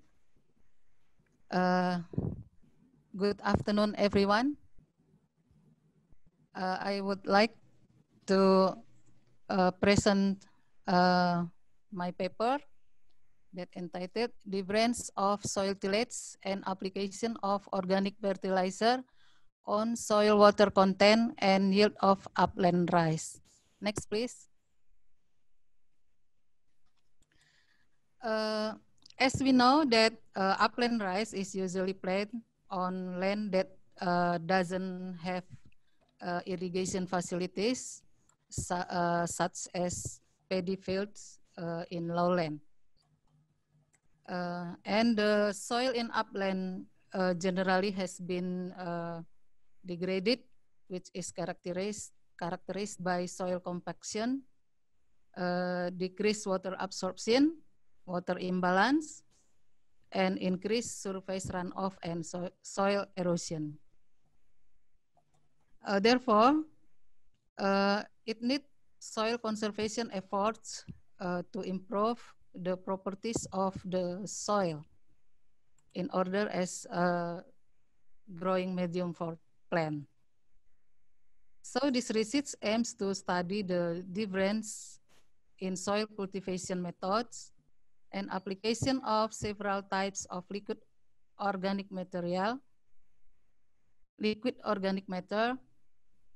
to increase soil water content and upland rice yields. Next, please. The methods, the study carried out in experimental garden of Lampung Assessment Institute for Agricultural Technology in 2019. Consists of 2 treatments. A, methods of tillage. B, organic fertilizer. A1, maximum tillage and without ditch. A2, minimum tillage by make a ditch around the plot. B treatment consists of B0 as control, B1 application of bio-urea plus 10 liter per hectare, B2 application of bio-urea plus 20 liter per hectare, B3 application of biodecomposer 10 liter per hectare, B4 application of biodecomposer 20 liter per hectare. In plot B3 and B4, crop residues from the surrounding land are spread on the ground at the rate of 5 tons per hectare, then sprayed with the biodecomposer. Next, please. Next, please. The treatments were arranged in a factorial randomized block design.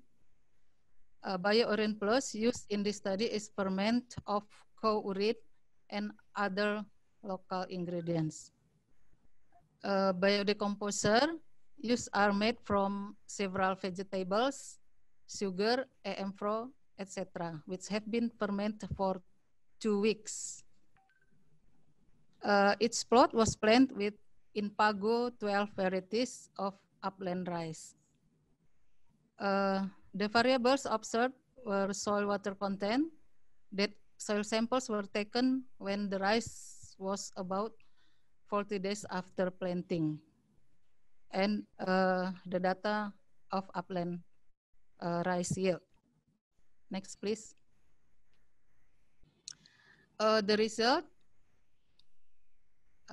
based on table 1, it shows that the application of several types of organic matter has the effect of increasing the soil water content in the minimum tillage. However, in maximum tillage, didn't affect on soil water content. The return of crop residues and spraying with 20 liters of biodecomposer per hectare increase 29 soil moisture content compared to control. Next, please. Table 2 is the levels of C organic and total and pH. Based on table 2, the values of soil pH, organic C content, and total N, we see that didn't change much as a result of the treatment applied. Based on pH range from 4.48 to 4.88, the soil is including acid soils. Organic C content 1.02 to 1.09, includes soil that low organic matter, as well as soil total N, also including low. Next, please.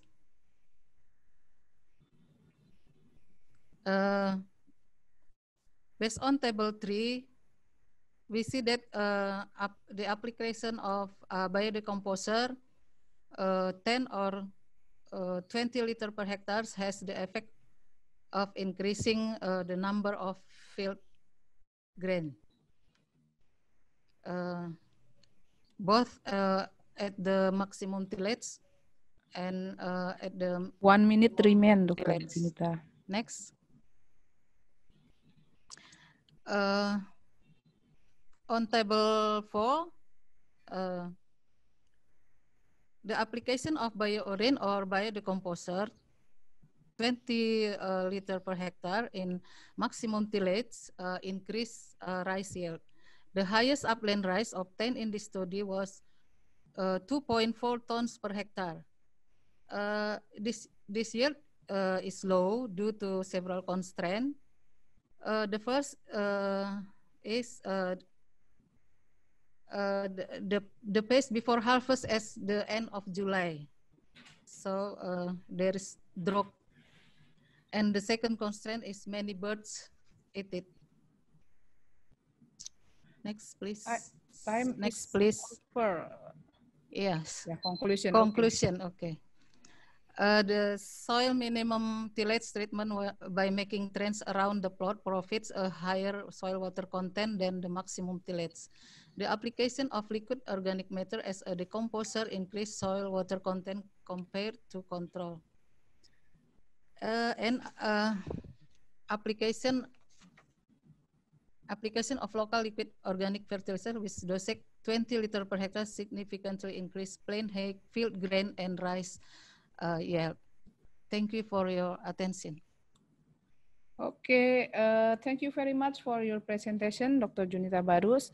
Let's move to the third presenter is Dr. Diastiarini with a title is Nutrient Balance under Organic Rice Farming System as Affected by Different Source of Organic Fertilizers in Central Java, Indonesia. It's your Dr. Dia, please. Thank you, Ibu Aimin. Good afternoon, ladies and gentlemen. Not yet. I will present my paper.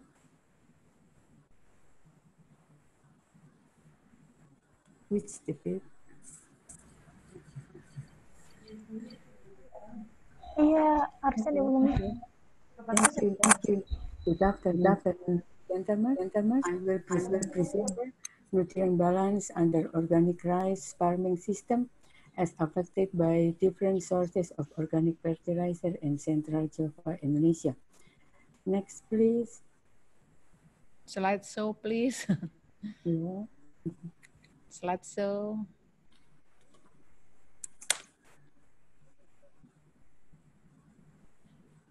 Okay. Prof, yeah. We have some trouble in server room. Oh. We will back in 2 minutes. Okay, I will wait for.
Let's be white.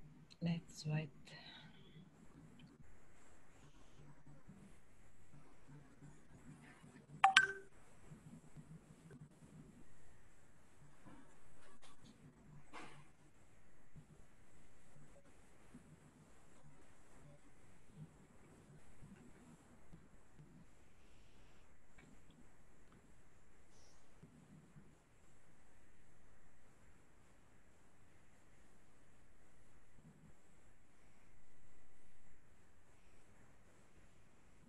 You again to your room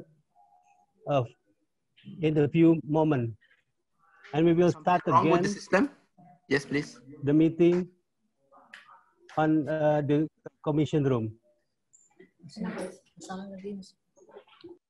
Oke Bu ya, kami akan kirim lagi Bu ke ruang masing-masing. Thank you.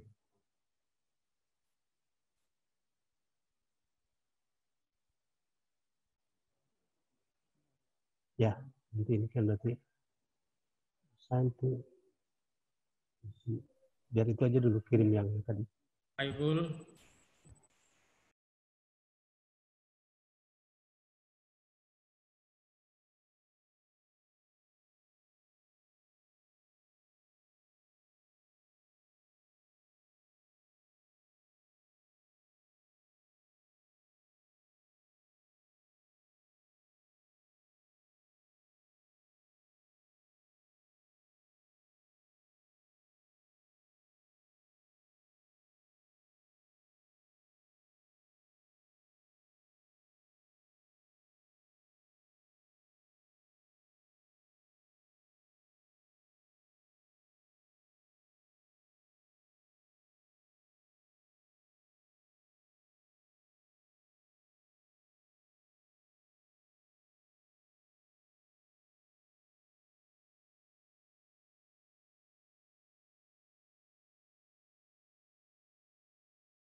Prof,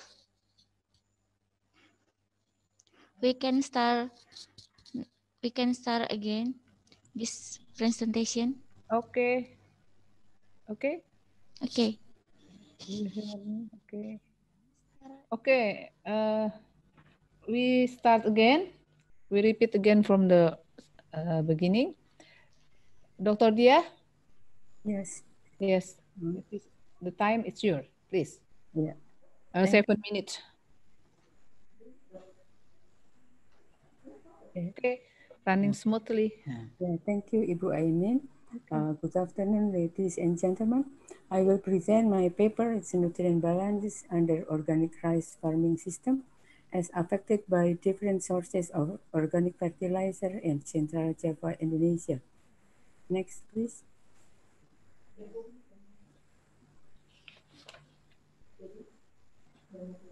Next, please.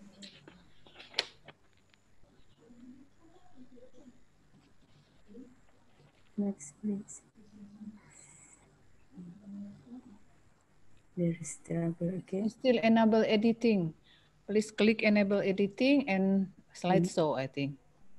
Okay. Before, one slide before. Yeah. Okay. Okay. Okay. As we know, under organic farming system, there is we can get soil fertility and soil quality is enhanced. I mean, improving soil quality and fertility, including the soil chemical, physical, and biological properties. And also under organic farming system, we will produce the healthy food, good quality of food and yield production. And also we under organic farming system, the technology is environmental friendly. But to have a better understanding about the organic farming, we should also calculate the nutrient balance. the nutrient balance is input nutrient minus output nutrients from the farming system. So research on organic farming system indicated that most of the nitrogen and potassium nutrient in the soil is mostly deficit. But conversely, for phosphorus is surplus. That's why we should care about the input of for fertilizer nutrient in the organic farming system. So the minus or deficit in nutrient, it means the soil in nutrient in the soil is mining. But for the surplus, it means there is too much nutrient in the soil. So input for organic nutrient, there are several sources, including barnyard manure.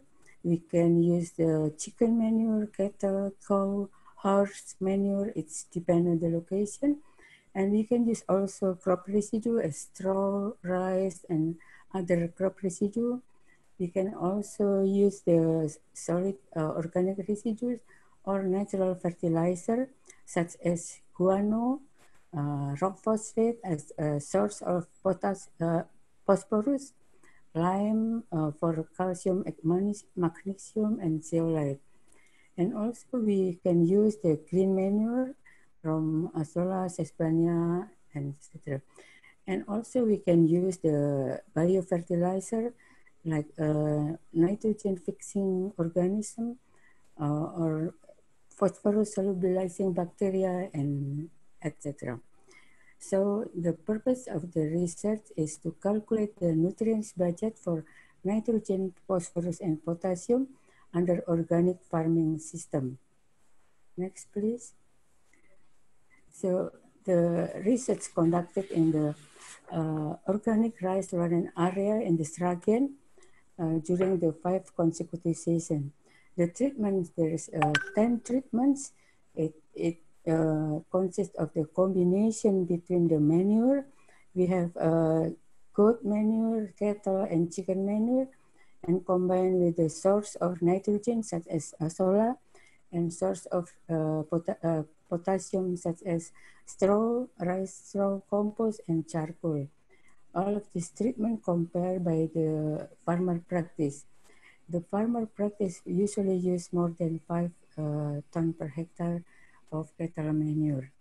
The experiment was designed randomized block design with 10 treatment and 3 replication. We, at the harvest time, we observed the nutrient content of organic fertilizer, crop yield, biomass, and then nutrient content of yield. Based on this data, we calculate the simple nutrient budget for NPK. This is the nutrient input minus nutrient output. Next, please. So we, from the yield of rice during the 5 consecutive seasons, have during the first 2 seasons, the yield is high, almost 9 to 10 tons per hectare during the harvest time. But after this, the third season is decreased to 7.2 to 6.2 to 6.7. But after this, during the 5th and 5th season, the yield increased again to 6.8 to 7.8 ton per hectare. Next, please. So from the input of nutrient and the output of the nutrient, we calculate the balance for N, P, and K for each season. At the first season, all of the nitrogen and phosphorus and potassium was deficit. But for phosphorus, all of the phosphorus in the all treatment is positive. This is also in the season 2. For phosphorus is positive for all treatment. But for selected treatment, such as manure with Azolla or manure with charcoal, there is a deficit for nitrogen and potassium. Next, please. Next, please. There's also the same trend for the season 3 and 4. For the treatment... Time remaining 1 minute. Yeah, for the chicken manure and the straw, all of the NPK is positive. Next, please. This is also in the season 5, the last season. There is positive for manure and the straw, but not for manure itself. And the next, in the cumulative, next please. So in the cumulative nutrient balance for nitrogen, P and K, we know that the chicken manure is better than cattle and goat manure. The chicken manure itself, without addition of azolla or straw, it would give a negative balance for nitrogen and potassium. So the positive balance for nitrogen and potassium was achieved through the treatment manure integrated with azolla and straw compost. But for phosphorus, all of the treatment gave the positive balance. So the nutrient input for the manure is still insufficient. It is for the treatment farmer practice. Therefore, straw or charcoal from the rice husk must be added to increase the source of nitrogen and potassium. Please next please. For the conclusion, so in the lowland organic rice farming system, the combination between the crop and the type of organic sources, it should be selected to avoid the negative nutrient balance. So the key challenge is to design cropping system with a high input of nitrogen and potassium for the organic sources. So the balanced nutrient of NPK and the organic farming system in Central Java, mostly negative for N and K, but positive for the phosphorus balance. So the best application is the chicken manure 5 ton combined with the azolla and straw compost, and this is provide the better growth, yield, and positive NPK balance for local variety, Wangi and Central Java. Thank you. Yes, thank you very much for your presentations. Let's move to the fourth presenter, Mr. Matias. Please, Mr. Matias, the time is yours.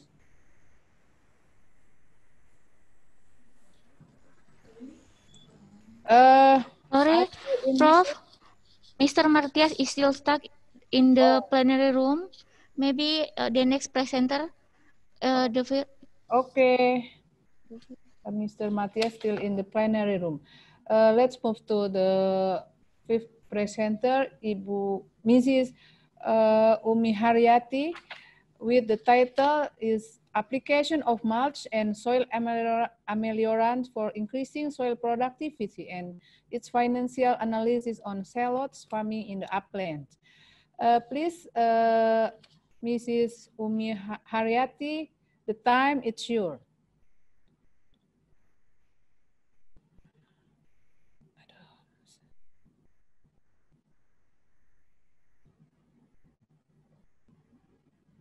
Okay.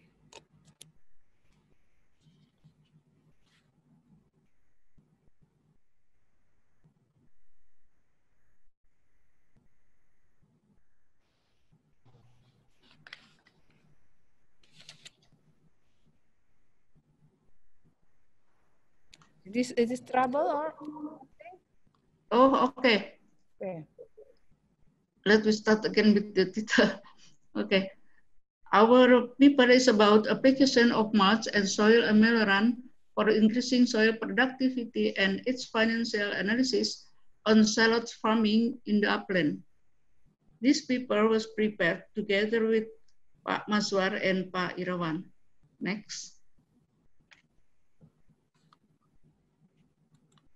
Import of horticultural commodities, including salt, is inevitable. Upland is horticultural cultivation area with high economic commodities to support economic growth. Besides, upland is potential in terms of area. However, Some of this land has been degraded with poor soil characteristic. So, soil management technologies are needed. For instance, integration between mulch and soil ameliorant. This study aimed to determine the effect of mulch and soil ameliorant on soil quality and silage yields. Next. Next slide, please. Yes, okay. The research was carried out in the 2017 planting season in Garut Regency, West Java, Indonesia. The experimental design used was split plot design with 3 replication. Main plot was type of mulch consisted of 3 treatment, no mulch, plastic mulch, and straw mulch, while subplot was soil ameliorant application consistent of 5 treatments, farmer practice for B1, while B2 up to B5 were farmer practice with recommended fertilizer plus 5 ton per hectare dolomite plus 5 ton per hectare biochar and plus 5 ton per hectare dolomite and 5 ton per hectare biochar respectively. Next. The experimental plot was 2 meter to 10 meter. Salad variety was tuk-tuk, planted at a spacing of 20 to 20 centimeter. The variable observed in the study were plant growth, crop yield, soil physical and chemical properties, and financial feasibility. Next. Results and discussion. The soil had low pH, C organic, total N, C per N, very high both potential and available P and medium K. In addition, the soil contained alkaline that range from very low to medium CEC with low base saturation and very low aluminum saturation. Next. The initial soil physical characteristics show, next please, that the soil had clay texture, medium bulk density and particle density with high total pore space, aeration pore, low slow drainage pore with moderate available water. Soil permeability range from very low to low with very low aggregate stability. Next. There was, next please. Effect of mulch and soil ameliorant on soil physical properties. There was no interaction between mulch type and soil ameliorant on the soil physical properties.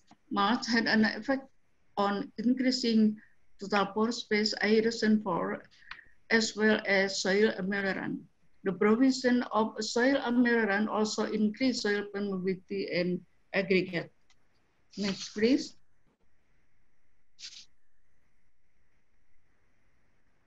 In general, mulch had no effect on soil chemical properties. Soil ameliorant B3 and B5 increased pH, exchangeable calcium and base saturation, and increased total and available P for B3 and B4. Next, please. The effect of mulch and soil ameliorant to shallot productivity showed that shallot tuber gave different responses to soil ameliorant in different type of mulch. In the treatment without mulch, the highest yield was achieved in treatment B4. In plastic and straw mulch treatment, the highest yield was achieved in treatment B5 with different amount of yield. Next. Next, please. Financial analysis showed that the RC ratio value of cell farming in each ratio treatment was financially feasible because RC ratio value was more than 1. Next. Next, please. Conclusion and implication. Mulch had no effect on soil chemical properties. Dolomite increased pH, total and available P and K, exchangeable calcium, and base saturation. Mulch and soil ameliorant increased total pore space, aeration for an aggregate stability index, and permeability for soil amelioran. Cell tuber give different responses to soil amelioran in different type of mulch. This indicates that without mulch, then giving soil amelioran is absolutely necessary to increase the cell yield. However, if mulch, plastic or straw was used, the addition of biochar and dolomite would give better result. The use of plastic mulch gives better result than straw mulch. Application of mulch and soil amelioran on shell farming in upland was feasible and financially with an RC ratio 1.5 to 2.4. The profitability of salt farming can be increased by the addition of dolomite. Next. Thank you very much. Yes, thank you very much for Mrs. Umi Haryati. You use time well. Very good. How about the last presenter, Mr. Martias? Are you ready? Okay. Assalamualaikum warahmatullahi wabarakatuh. Waalaikumsalam. Good afternoon, everybody. I would like to present my paper with the potency of submicron dolomite in reducing yellow latte contamination in mangosteen fruit. Next slide. Mangosteen is one of the main superior fruit in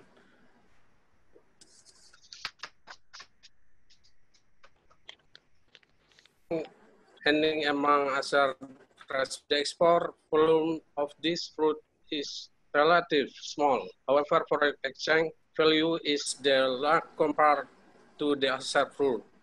The potential of national mangosteen production is substantial, large, but most of the quality is still low for export. The main mangosteen fruit quality problem is presence of yellow latte contamination. Next slide.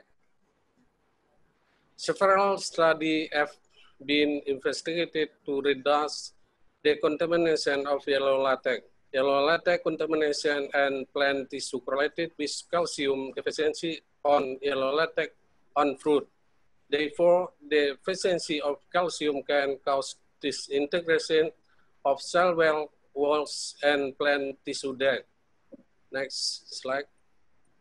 Application of calcium in the form of dolomite eliminates the incident of yellow latex contamination, but the application is up to 4 to 20 kilogram plant or 400 to 2,000 kilogram hectare. High dosage of dolomite use cause an obstacle in transportation and its application. Nanotechnology has been developed to engineer material or formulars whereas an alternative solution to overcome the problem in fertilizer inefficiency. Next. The research has been conducted in Nagari Balubus, Kabupaten 50 Kota. The experiment was arranged in randomized block design. The treatment were 5 dosage of submicron dolomite, 30, 60, 90, 220, 250 gram plant. And for replication, each treatment consists of 3 plants. Next. Plant were maintenance optimal basic fertilizer had been applied with submicron dolomite simultaneously and standard pest disease control. Soil nutrient and plant tissue analysis referred to chemical analysis of soil, plant, water, and fertilizer described by Sulaiman. Next. The variable were initial soil chemical content, leaf nutrient content, production, fruit weight, plant, fruit diameter, fruit ring thickness, fruit quality, percentage of yellow latex contamination in the flesh and drain total dissolved solid. Next, result and discuss.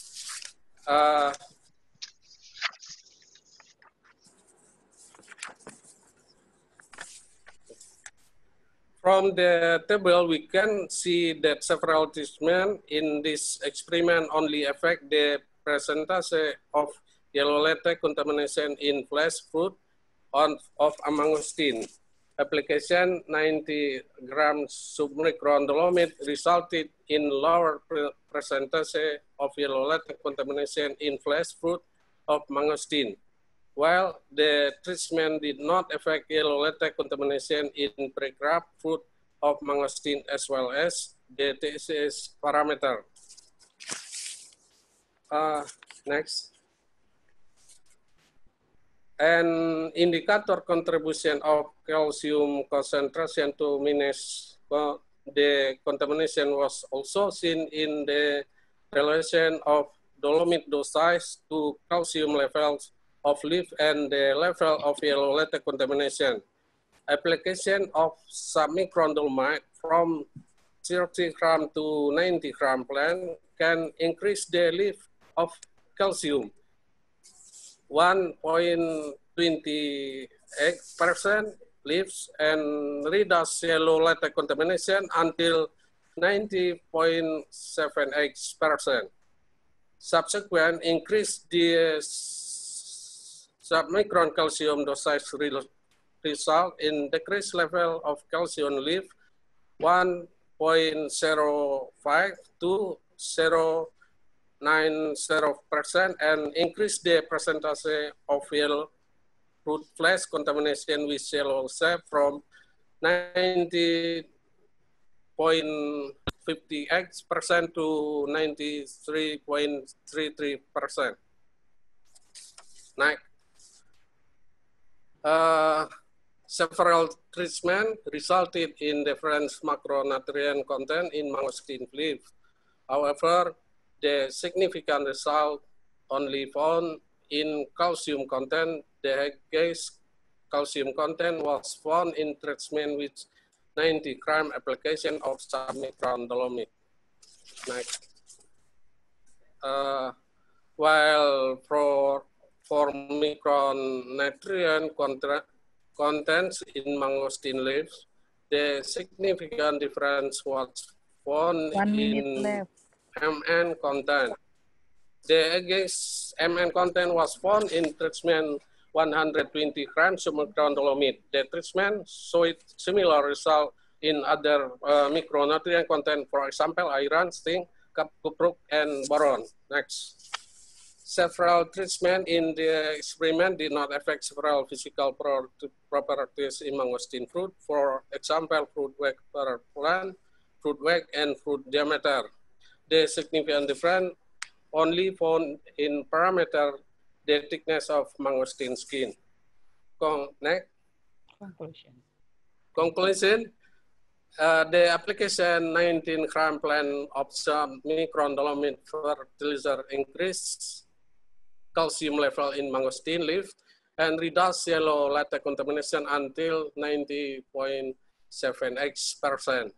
The application of submicron dolomite fertilizer above 90 gram plant tend to reduce the calcium level in mangosteen leaves and increase the yellow latex contamination. Application 120 gram submicron dolomite increase Mn level in mangosteen leaf and increase the dosage of submicron dolomite called reduce Mn level in mangosteen leaf. Thank you very much. Okay, the last presenter, Mr. Matthias. Thank you very much for your presentation. Let's continue to the discussion session for this session. Is there any? I see there are a lot of questions in the chat box. Please, Ms. Erwinda, to okay. This is a question from Setia Sarigisang for Dr. Harman. The question is, how many seasons and amount of OA did you apply? What is the effect on soil physical and chemical properties? Please, maybe one by one, this the question for Dr. Christian, please. Yeah, in fact, this experiment was conducted only during one cycle of the plant that was, as it was written, 70 days. And I did not have time to show the impact on physical characteristics. We had a look on the porosity. What we have observed is an increase of the macropores, where water is draining by gravity, and also the small micropores, where the plant, anyway, these two type of pores, as you have seen on the figure, though we did not, the plant did not have to use that water. First, the macropores, there is no water storage. The water is draining fast. And on the other end, it's too tightly hold. So in fact, in the range of pores we were interested, there was no change. So it's not the change of the physical characteristic that could explain the improvement. And about the chemical properties, as you have seen, we wanted to study on the physical impact. So in fact, we put fertilizer as much as recommended by the seed provider, maize seed provider. So, and the time was very short, so mineralization of compost was very limited, and we did not measure the chemical soil or plant characteristics. Yeah, okay. For the second question for Dr. Christian Hartmann also, would you like to explain about the characteristic of organic amendment that you apply for your research, and based on your experiments that use cylinder pot, have you tried to extrapolate to field experiment? If yes, curious to know the result. Thanks in advance. Okay. Yeah. In fact, the compost and vermicompost were based on a mixture between cow dung and rice straw. It was made in an experimental station, agronomic experimental station, under controlled conditions. So it was not really homemade and it was not really factory, but it was strictly controlled. And we could not yet test it in the field, because if we want to control the same water stress, it's very difficult. But we know that the farmers are using that type of compost, and we would like to continue in some small experimental plot in the field. On large field, it will not be possible first, but we will would like to try this. But as you know, due to the situation at the moment, sometimes experiments are a little bit difficult. Okay. Yes, thank you for your answer. Very clear answer. Next for presenter 2, from Endriani to Dr. Junita Barus. How many times application biourine in your research? Yeah, only one question. Bu Junita Barus, please. How many times application biourine in your research? Still here? Bu Junita? Unmute. Okay, unmute, please, please, unmute. Okay, Please, thank you. Sorry, this hasn't been mentioned in method that biourine 3 times application. 3 times application. 10. 2, 8, and 12 weeks after rice planting by spraying it on the leaves of rice plant. Thank you. Yeah, it is clear. It's Ibu clear. Endriani. Okay. That's clear. Okay. 3 times. And for the third presenter, for the question for Ibu Dr. Diastiorini from Erwinda. Yeah. This is a committee. How about the balance of nutrients in the soil after the application of the treatment? Did it increase from the first to the 5th session, or did it decrease? Yeah. And Okay. I will read to second Okay. question. Yeah. Thank you. Do you only apply the treatment at the beginning? Are there any requirement to be able to apply the best treatment on your research result? This is a question from Ibu Dr. Neneng El Nurida. This is your answer. 2 questions. Okay, thank you. For the first question, there is during the 5 consecutive session, at the beginning, the nitrogen and potassium is limiting deficit in the condition of deficit.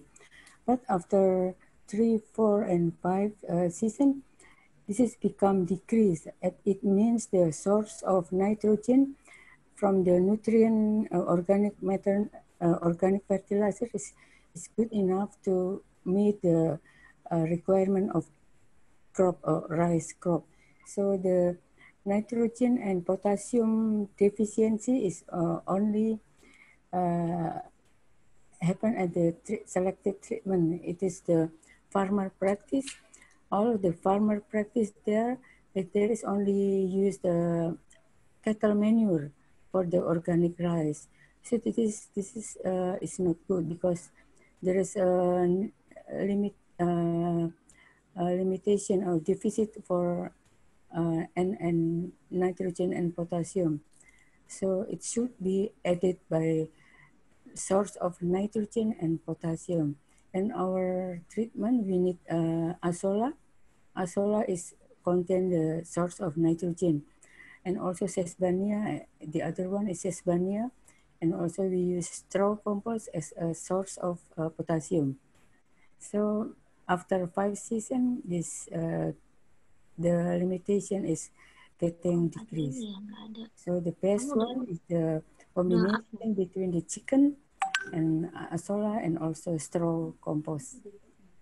The second question, there is we apply all of the treatment for each season. It means during the season 1, season 2, 3, 4, and 5, we always apply the organic fertilizer sets treatment.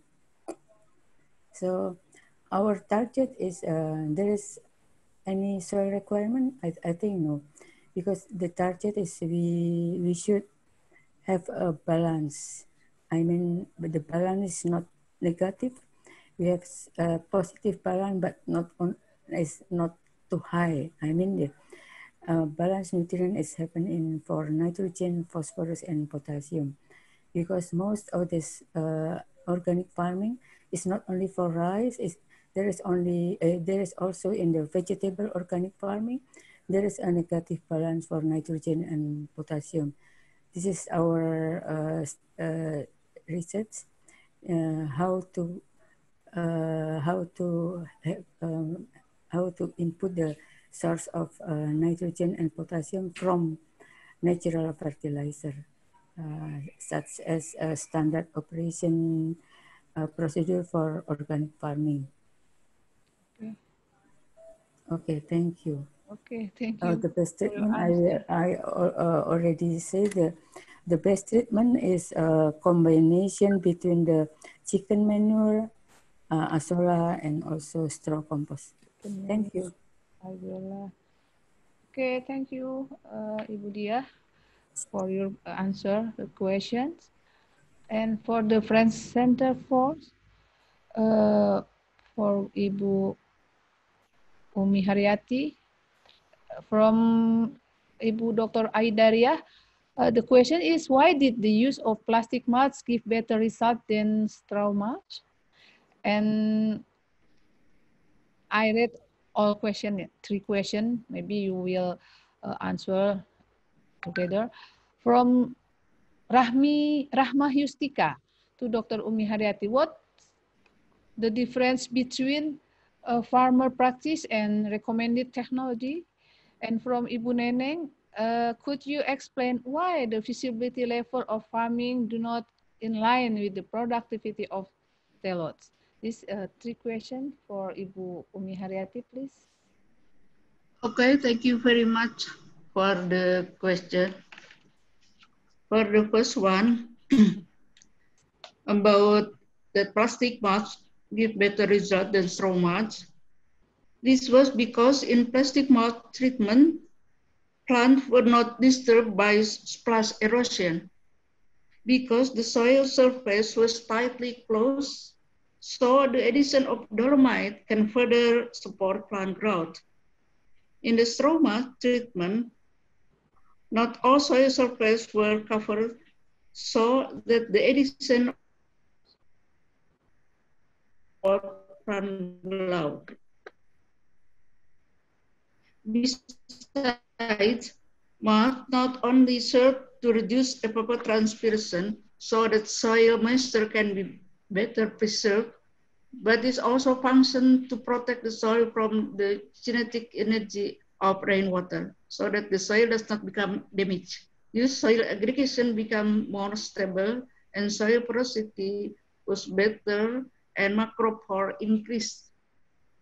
This condition makes soil more conducive for plant growth. And for the second question about the difference between farmer practice and recommended technology.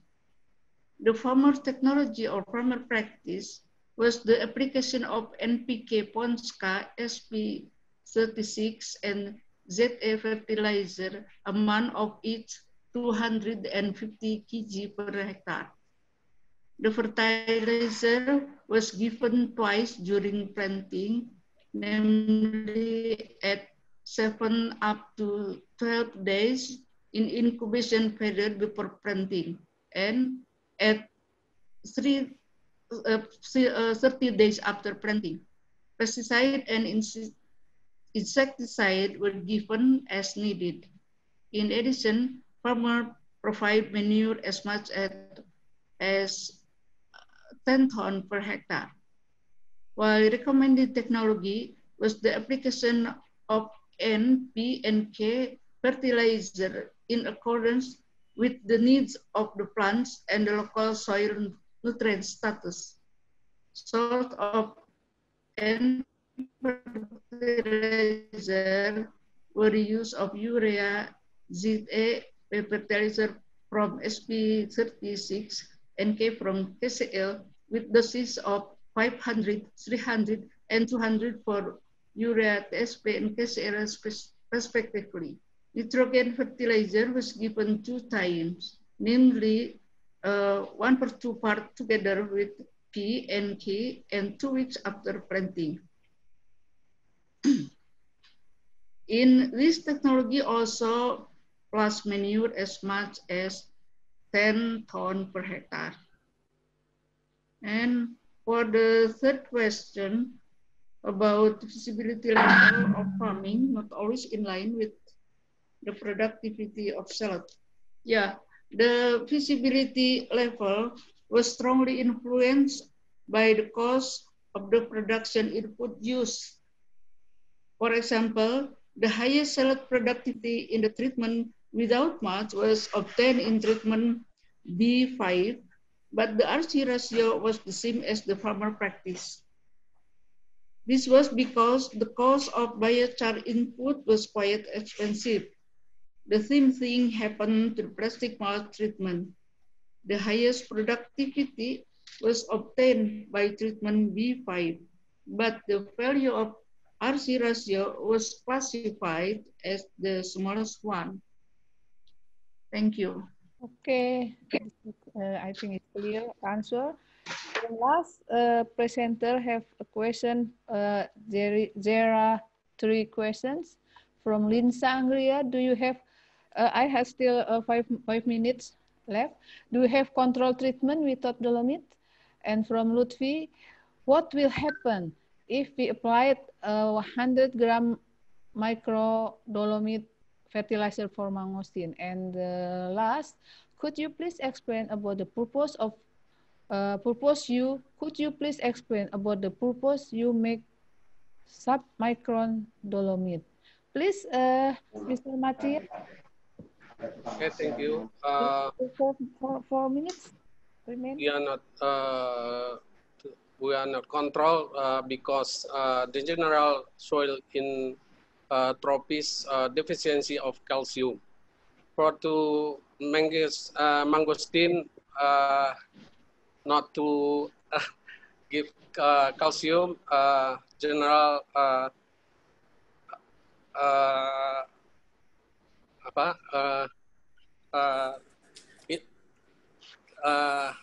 bahasa Indonesia nggak apa ya Bu ya? Ya, sedikit please. Ya, jadi tanaman manggis yang ada di Indonesia umumnya kekurangan kalsium. Tanpa penggunaan kalsium umumnya dinding selnya rusak dan pecah dan mudah mengalami mengalami kemarahan getah kuning untuk buah manggis. For the second question? For 200 micron dolomite fertilizer tend to reduce yellow latex contamination. Yes. Oke, yang untuk nomor 3 itu hipotesisnya adalah menggunakan submikron dolomit itu memperkecil ukuran size partikel dolomit sehingga itu lebih mudah diserap oleh akar tanaman dibandingkan dengan dolomit konvensional. Okay, this answer from Mr. Matthias. Thank you very much. I think the time is over. Thank you for your presenter and all participants for the cooperations. Please give me apologize if I have some mistakes for the words or sentence. See you for the next conference. Thank you very much. Thank you. Thank you very much, Thank you. Prof. Ainin. Prof. Prof, You're welcome. Prof, before we end this parallel session, I'm going to take a okay. picture. Before I finish this parallel session, I forget, sorry. Please open your video. We will screenshot this session for documentation. Okay. Please open your video. Okay. Udah Teh, udah siap? Udah siap. Ready. Okay. Okay. I will take the picture. 1, 2, 3. Okay. The next picture. 1, 2, 3. Okay. Thank you for the attention. Okay. Thank you, Prof. Okay. Thank you. Thank you. Already finished? Bye-bye. Yes, already finished. Okay. Thank you again. Thanks to you For all too. participants. Okay. Thank you.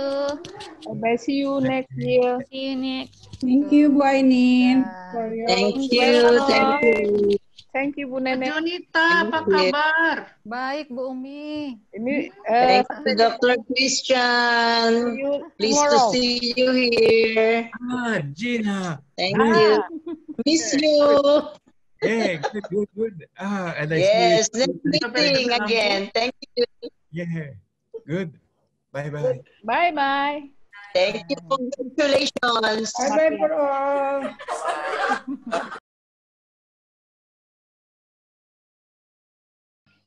I'm Mirastuti Widiatmanti. I'm assigned as a facilitator today, this afternoon.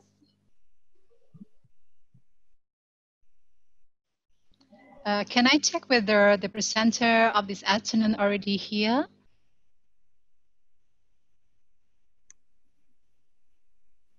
I'm here, Irawan. Okay. The first presenter is Mr. Irawan, Papa. Yes. Professor Irawan. No, not professor. Well, you will be soon, hopefully. Thanks. Well, sometimes it's only the factor that some people already have a high scientific knowledge, and you deserve to get the professor de facto. All right, and the next one is Ibu Susilowati. Would you please just mention that you're already here?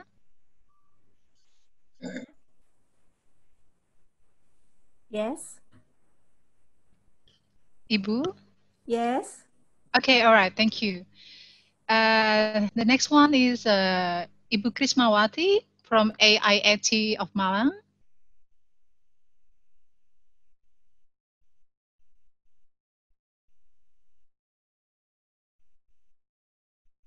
Okay, I will skip this. And next, is it correct? Bapak Wayan Wangiyana from University of Mataram. I can see you, Bapak. Thank you so much for being ready in this room. Yes, I think you haven't unmute your microphone. I could not hear your voice. Okay, yeah. Okay, all right. Thank you. It's very clear. Is that okay? Thank you. And the next one is Ibu Salma. Yes. Yes. Okay. Thank you so much, Ibu Salma. Yes, I'm just I'm checking you. Okay, I can hear your voice very clearly. Thank you. All right. Okay, I just waiting. I just wait for the committee to give me permission to start the session. So you have 2 minutes, and I believe that the committee will host the presentation, the PowerPoint presentation, and we will have a very interesting topic that will be delivered and presented this afternoon. So please, for the committee, if the time is ready to begin, just let me know. Thank you.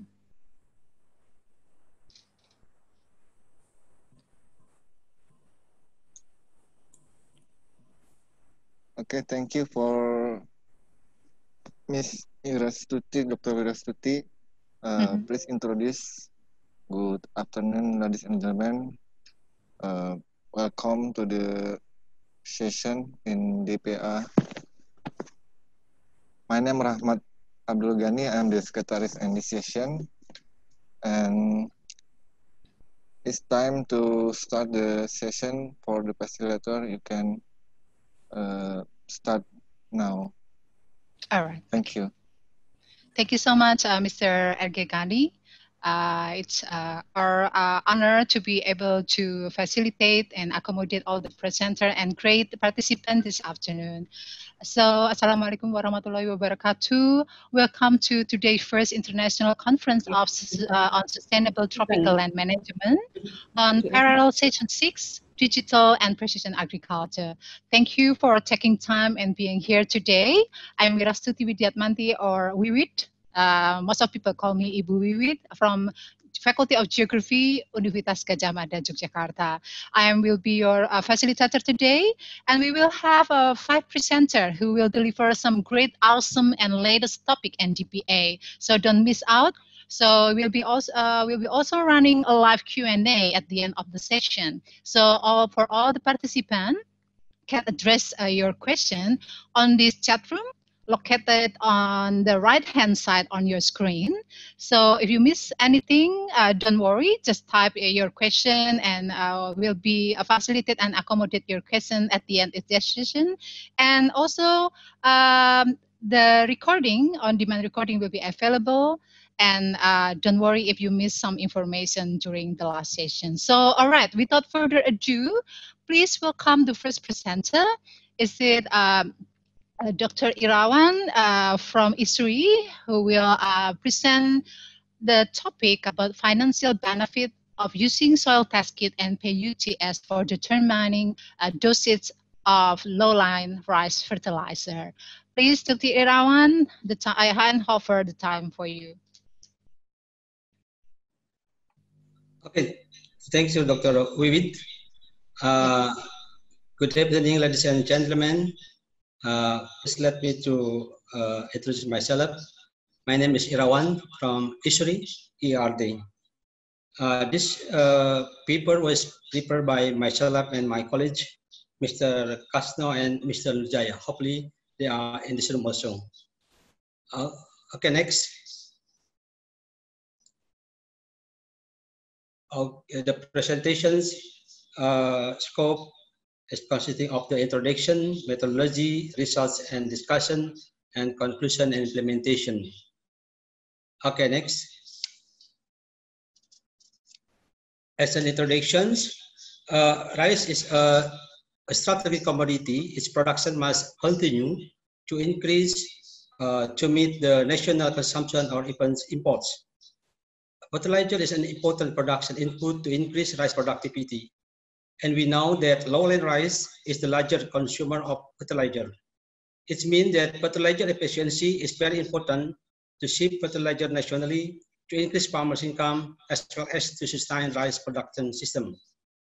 The available fertilizer dose recommendations are still general based on the regulation of the Ministry of Agriculture number 14 of 2007. It is based on the sub-district scale, so it is still broad. The PUTS or soil task kit for paddy field is an analytical tool to determine site-specific fertilizer dose directly, quickly, and easily in the field. The soil test is an easy product that has been produced commercially by the licensor. Already 18,500 units of PUTS have been distributed nationwide. Almost all of them were in the form or through central and local government program or projects. The problem is almost none of the farmers or farmers group got this kit directly. These studies aim to convince farmers on the financial benefits of using PUTS in determining balanced fertilizer doses for lowland rice. Okay, next. Methodology. This research was conducted in 2018 in farmers' field. Collaboration is with two farmers groups, namely Mulia Sanepa and Sibentar in Buah Dua sub-district, Sumedang Regency, West Java, Indonesia. There were two treatments of the fertilizer dosage on rice fields, namely PUTS dosage and farmer practice dosage. The fertilizer sources were used NPK, NPK, Ponska, and urea. And in this research, we use rice variety of the in-pari strategy. It was new rice variety planted in the sites. Farming management based on farmer practice. The research involved 8 and 9 farmers in Mulia Sanepa and Sibentar site, respectively. The size of research plot was around 7,000 square meters for each PUTS and farmer practice in each site.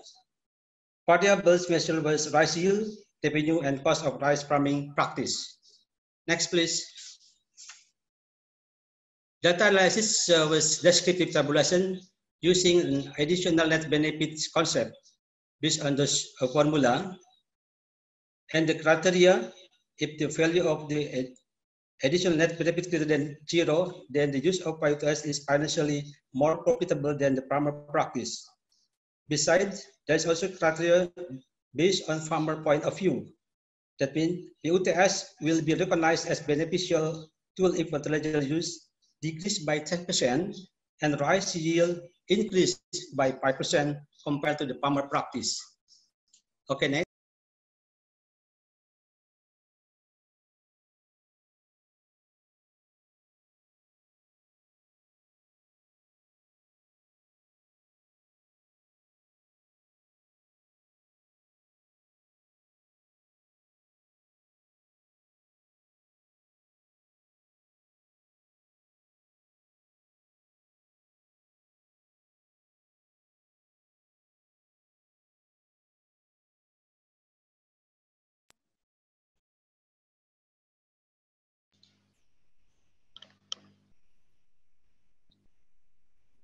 Udah bisa.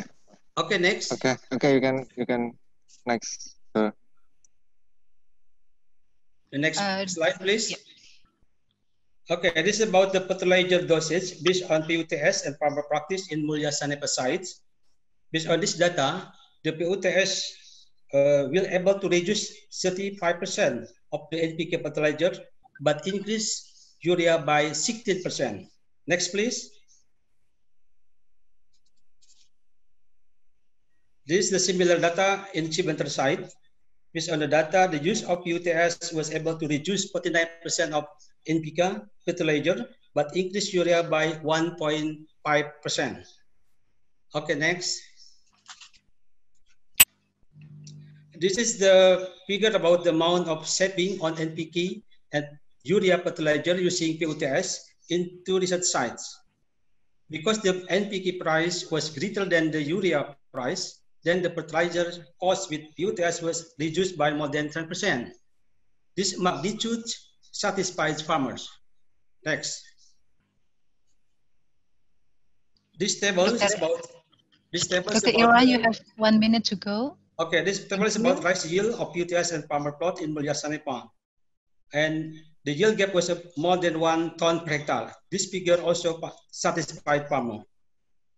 And next, this table is also similar in Cibentar site, and the yield gaps almost 500 kg per hectare, and the magnitude also satisfied farmer because more than 6%. And then the last table, next, is about the additional net benefit of UTS in determining fertilizer dosage. So the additional net benefit more than 4 and 2 million rupiah in both sides. Okay, next, the conclusions and implication. The use of UTS benefited farmer by reducing fertilizer and produce and increasing rice productivity. The saving of inorganic fertilizer in the two research sites were more than 15%. And the application is similar research. In several question is still needed to convince farmers that PUTS can be used as a basis for determining fertilizer doses. The use of PUTS nationally have the potential to save fertilizer use and subsidies. Okay, I think thanks you very much for your attention. Well, thank you very much, Mr. Irawan and the team. What a great research, very meticulous and very detailed. I really believe that it's going to be useful for most of the participants. So we will move to the next presenter. Please welcome Ibu Susilawati, who will, from ISARI, who will present the use of mulch and amelioration in peatland to increase production of red chili part. To Ibu Susilawati, the time is yours. Okay. Sorry, the video on my laptop is problem. Assalamualaikum warahmatullahi wabarakatuh. Waalaikumsalam. Good evening, ladies and gentlemen. Thanks to the moderator for the opportunity. The title of our paper is The Use of Mulch and Amelioran in Peatland to Increase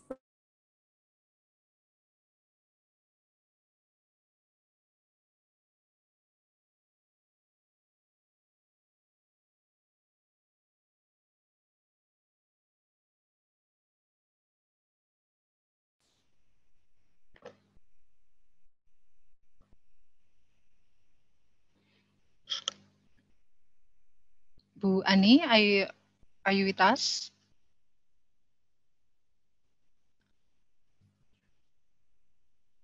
The IT committee? Is there any problem from Ibu Ani's side?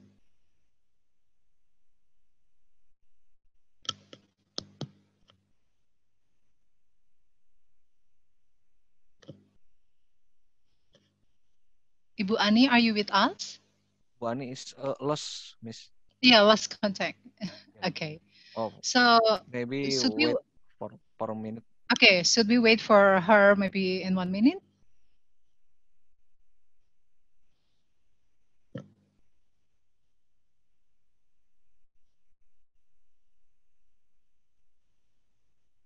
Okay, ladies and gentlemen, while we're waiting for Ibu Susilawati, maybe because she's presenting from South Kalimantan, from Baritra, is it right, Bapak Taufik?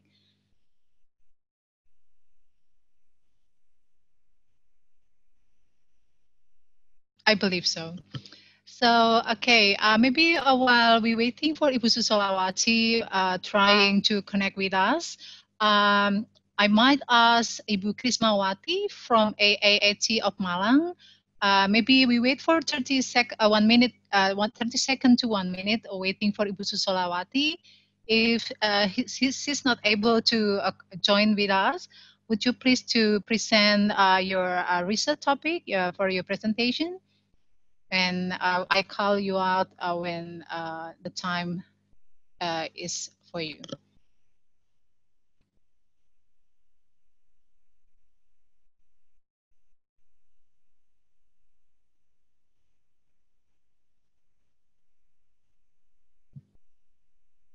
All right, check for the committee. Is it okay if we move to the next presenter? Maybe next presenter is Miss. Is it okay? Okay. All right then. Okay, for Ibu Krismawati, are you with us?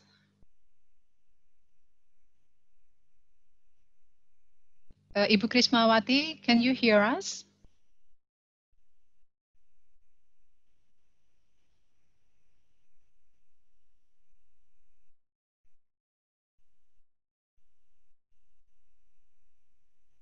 Okay, I think there is a connection problem also on the Ibu Krismawati side. Okay, how may I check for Bapak Wayan Wangiana? Yes. Bapak Wayan. Okay, Pak Wayan. Do you think you are ready to present now? Because I think we lost contact of the two previous earlier presenter. Okay, that's okay. All right. Okay. Please, I hand over the time to you now. Okay. Thank you.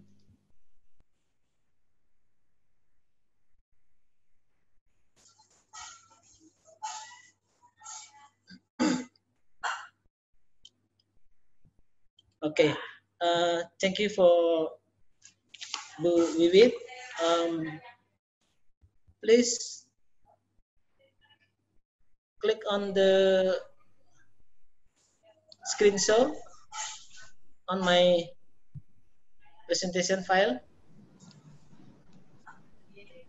I will present our paper with the title of Application of Mycorrhizal Biofertilizer. Kok nggak bisa ya tadi dipanggil udah saya bilang kok ini ya. Yeah. Ini. Is it okay for me to continue? Udah ya tadi kayaknya ya. Yes, please do, Pak Bayan. Okay. Bukan aja terus berarti. Okay. I will present our paper with the title Application of Mycorrhizal Biofertilizer to increase yield of several varieties of small chili, additively intercrop with peanut or shallot. I prepared the paper with two other colleagues, Pak Komang Damarjaya and Herman Sweri. Next. Okay, for introduction, as we know it, chili is fruit vegetable which is needed every day as food spice, like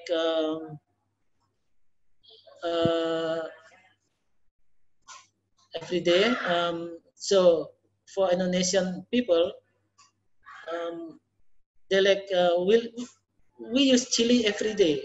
So if we imagine one person need one chili fruit, so we can imagine with more than 300 million people how much chili we need for every day or every month or every year.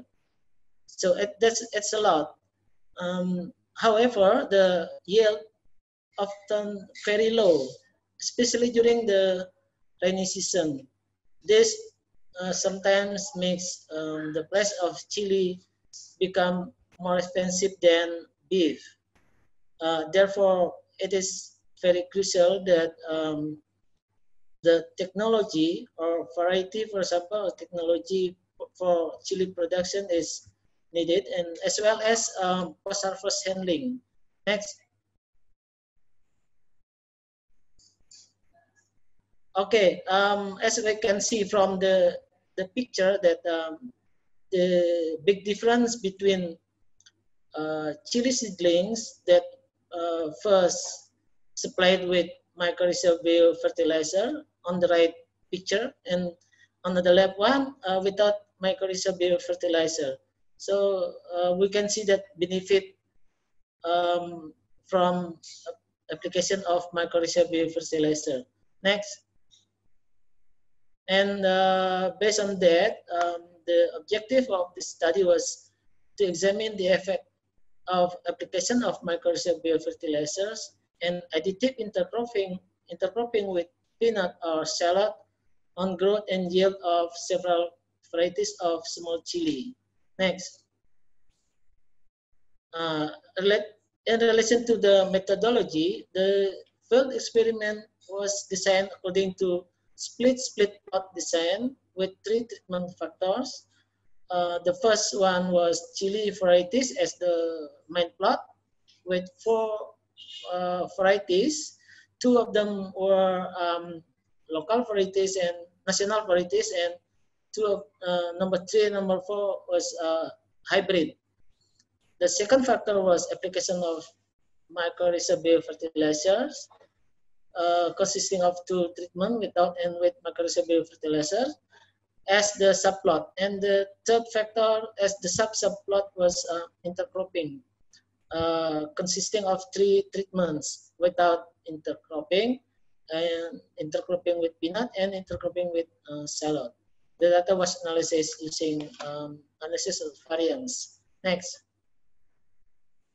The result of analysis of variance, as we can see from table 1, there are 2-way and 3-way interaction effects between the treatment factors, especially for number of fruits per plant and fruit yield per plant. And we can see from table 2 that mycorrhizal fertilizer significantly increase yield. First increase related to the growth is increase leaf number, and we know it leaf number will affect yield. Then it increase number of fruits and fruit weight per plant. Intercropping also increase yield, but there were also differences between the varieties in terms of the effect of mycorrhizal biofertilizer application. Next, we will see the interaction effects, as we can see from figure 1. That's 3-way interaction effects. We can see that different varieties respond differently to application of mycorrhizal biofertilizer. And we can see also from figure 2 as a summary of figure 1 that only variety number 1, which was Siung variety, did not show significant effect of application of mycorrhizal biofertilizers, but three other varieties show significant response to application of mycorrhizal biofertilizers. Next. Sorry for Mr. Facilitator and the presenter. I have message from the IT. We have some trouble, so we must stop for a while, a few minutes to restart. Please, and so sorry for this inconvenience. Okay. Thank you. Is there any time to finish just a conclusion, because Bapak Wayan only 1 slide left? Yeah. Okay. All right. Okay, we can. Bapak Wayan, would you please just finish the last slide in a proper time? Okay, thank you.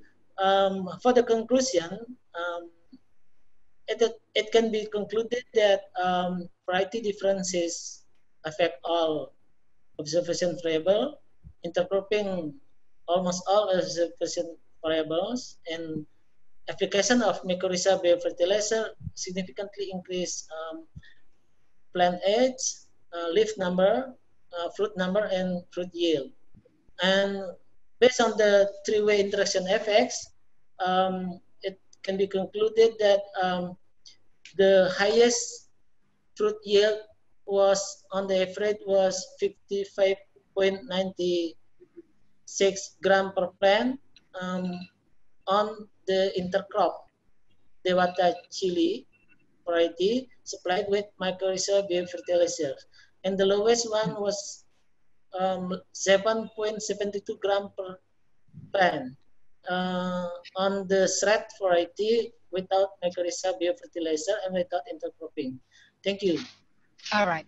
Well, thank you so much, Bapak Wan Wagiana. It's a very great research. Like as we know that Indonesia is the heaven of chili fans. So thank you so much for the great presentation. So, ladies and gentlemen, as you notice, there is a message from the IT committee that we have to stop our session for a while because there is a technical problem. So please just follow the instruction from the IT. Thank you so much and see you soon.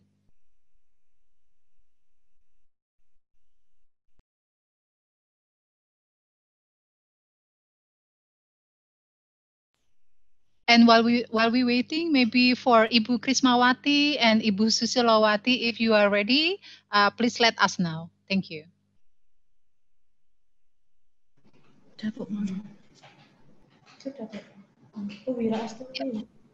Good afternoon. Ibu Ami, Ibu, kita akan berhenti dulu selama 2 menit karena akan di-restart dulu Zoom-nya. Setelah ini nanti Ibu Krismawati yang menyampaikan presentasi. Oh iya. Okay. Thank you so much, Ibu, for your patience, for waiting. Sini dengar berarti ya? Oh, iya.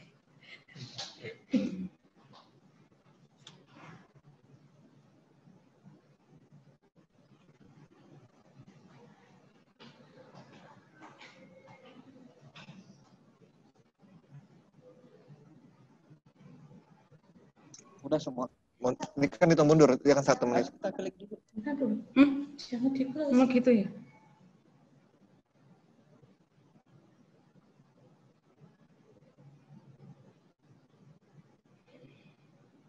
Ya mas, klik. Harus klik. Okay, all the participants, we can leave breakout room for a while.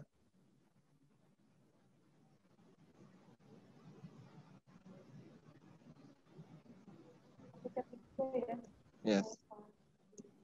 So sorry for this inconvenience. We'll be back soon. So this urban, we stop the commission breakout room for a while, and I will send you again to your room in a few moments. And we will start wrong again with the system? Yes, please. The meeting on the commission room. Oke Bu ya, kami akan kirim lagi Bu ke ruang masing-masing. Thank you.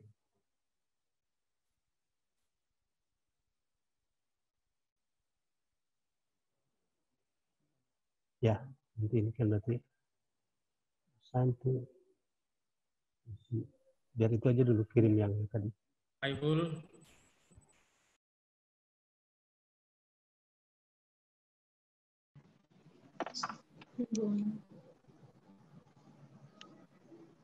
Okay, Mr. Facilitator, we can continue the discussion, the last discussion.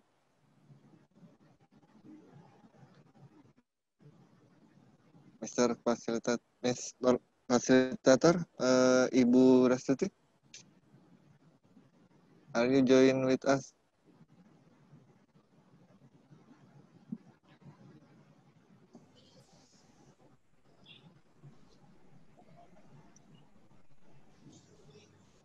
Right. Belum masuk ya? Oke, not yet.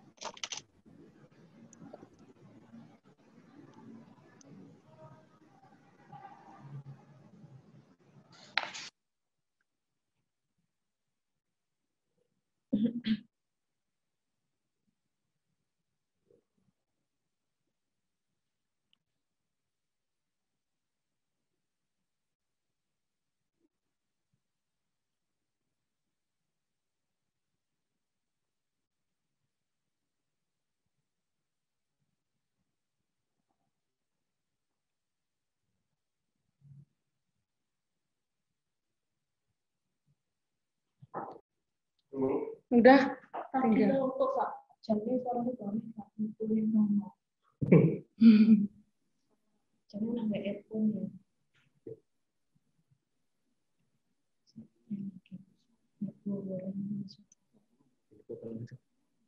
Dr. Wiwit, are you still with us? Hello? We can start again this session.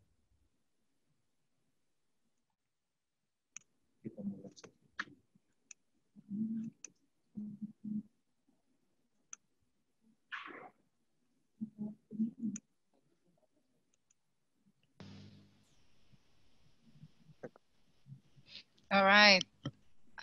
All right, ladies and gentlemen, please welcome back into the parallel 6 of GPA. So I would like to check whether Ms. Susilawati and Ms. Krismawati is already in the room and ready to present. Ibu Susilawati, Yes, are you with yes. us? Yes. All right. Hopefully your connection is in the good order now. So I hand over the time for you. Yes, yes. Okay, please do.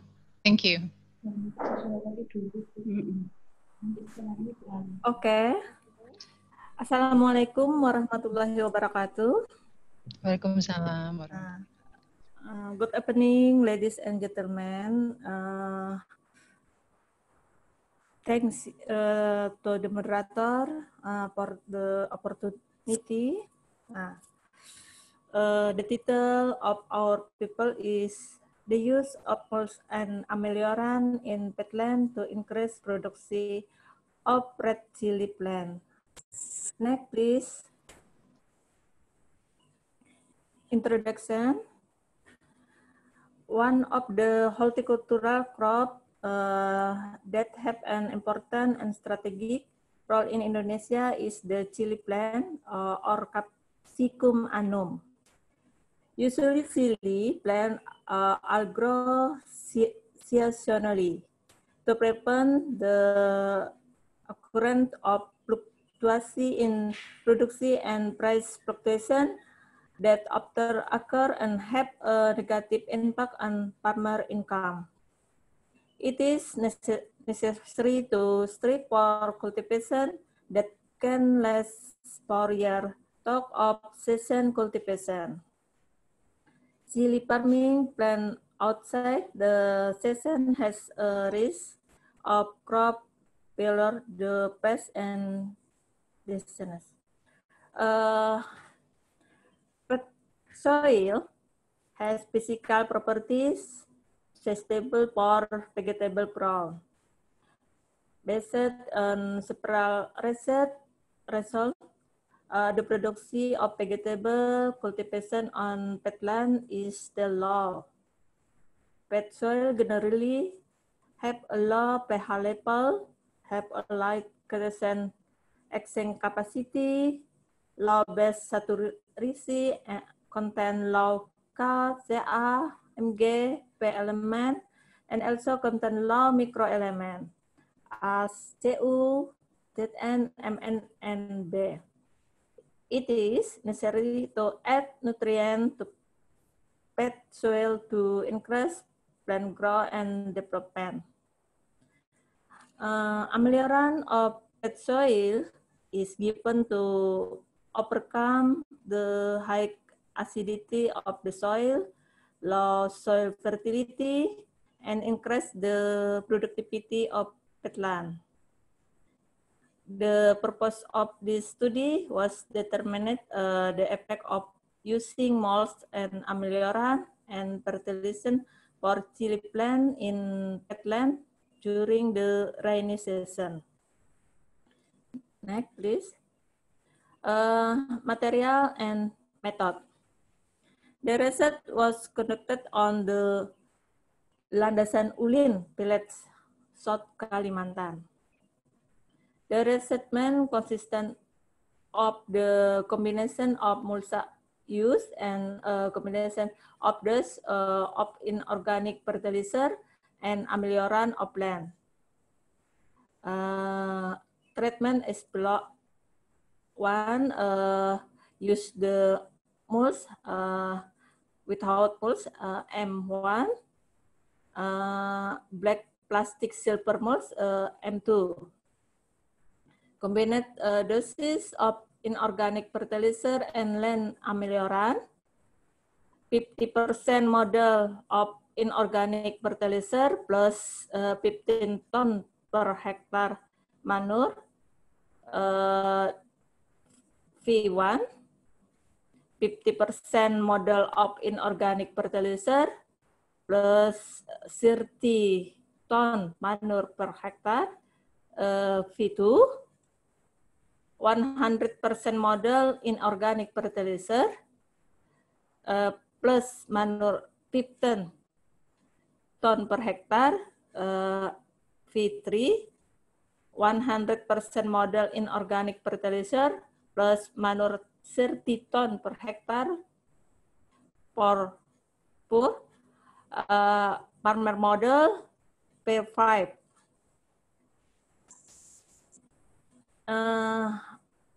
Before the research was carried out, the land was prepared by clearing or cutting the brush. Land arrangement is done by making bed and tracks around the plot of the planting plot. The bed is 20 centimeter height and the tread depth is 30 centimeter. Meanwhile, the preparation of plant set is carried out by sowing the set in polybag. Preparation of set was carried out before planting in the nursery with polybag for 20 days. Fertilizer N is given in 3 times, while fertilizer P and K are given all at the beginning of ground. The amount of fertilizer given was 325 kilogram per hectare urea, 225 kilogram per hectare SP, and 200 kilogram KCl, and 3 ton per hectare manure and mineral treatment.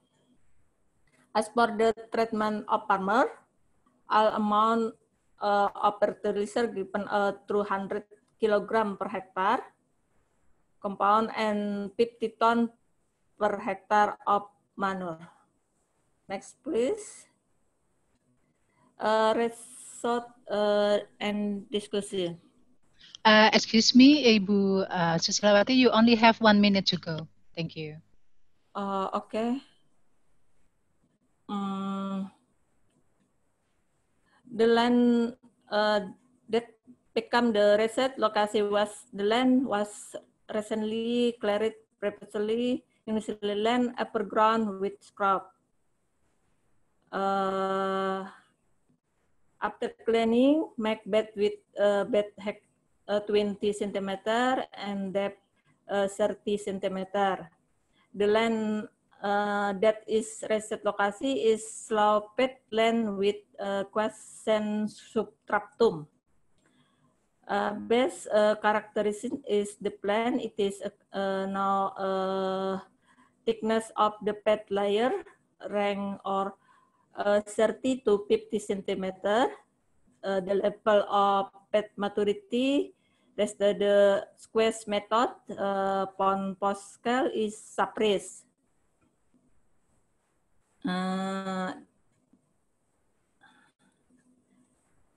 This is figure height of silly plant at 4 weeks after planting of mulsa treatment and ameliorant dosis landasan ulin pellets. Next.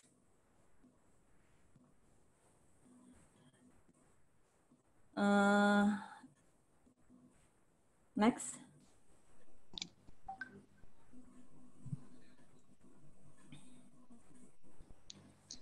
Conclusion, cultivation of silly plant outside the season of season on pet land can be done using blade silver plastic, also kombinasi with 325 kilogram urea, 225 kilogram per hektar SP, and 200 kilogram KCl, and 30 ton per hektar manure. So result chili production result 15 ton per hektar.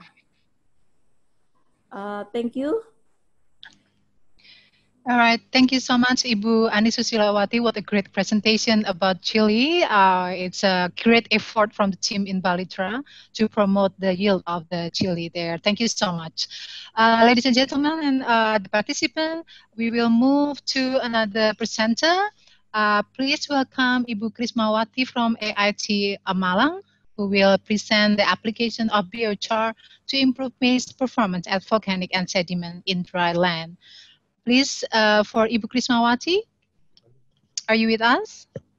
Yes, I am. All right, thank you so much. Time is yours now. Good afternoon. Thank you, Ibu Dr. Wirastuti.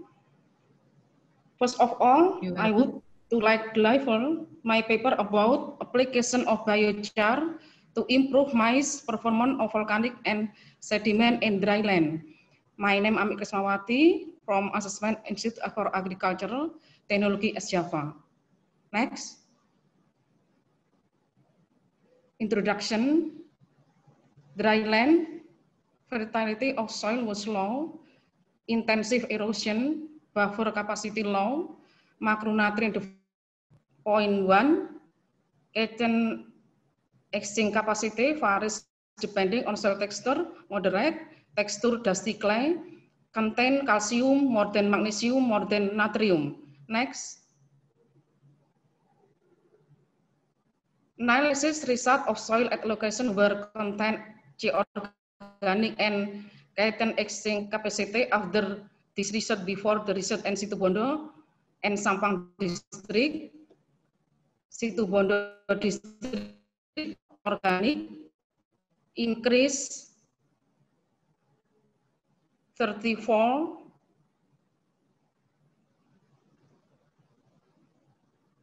cation exchange capacity increase, Sampang district organic and cation exchange capacity increase. Next. Excuse me, Ibu Ami, you only have 1 minute to go. Thank you. Yes, thank you, Ibu Dr. Wirastuti. The effect of fertilizer on weight of 100 seed, weight per crop, and dry seed yield of corn. Dry seed yield of corn, Situbondo district.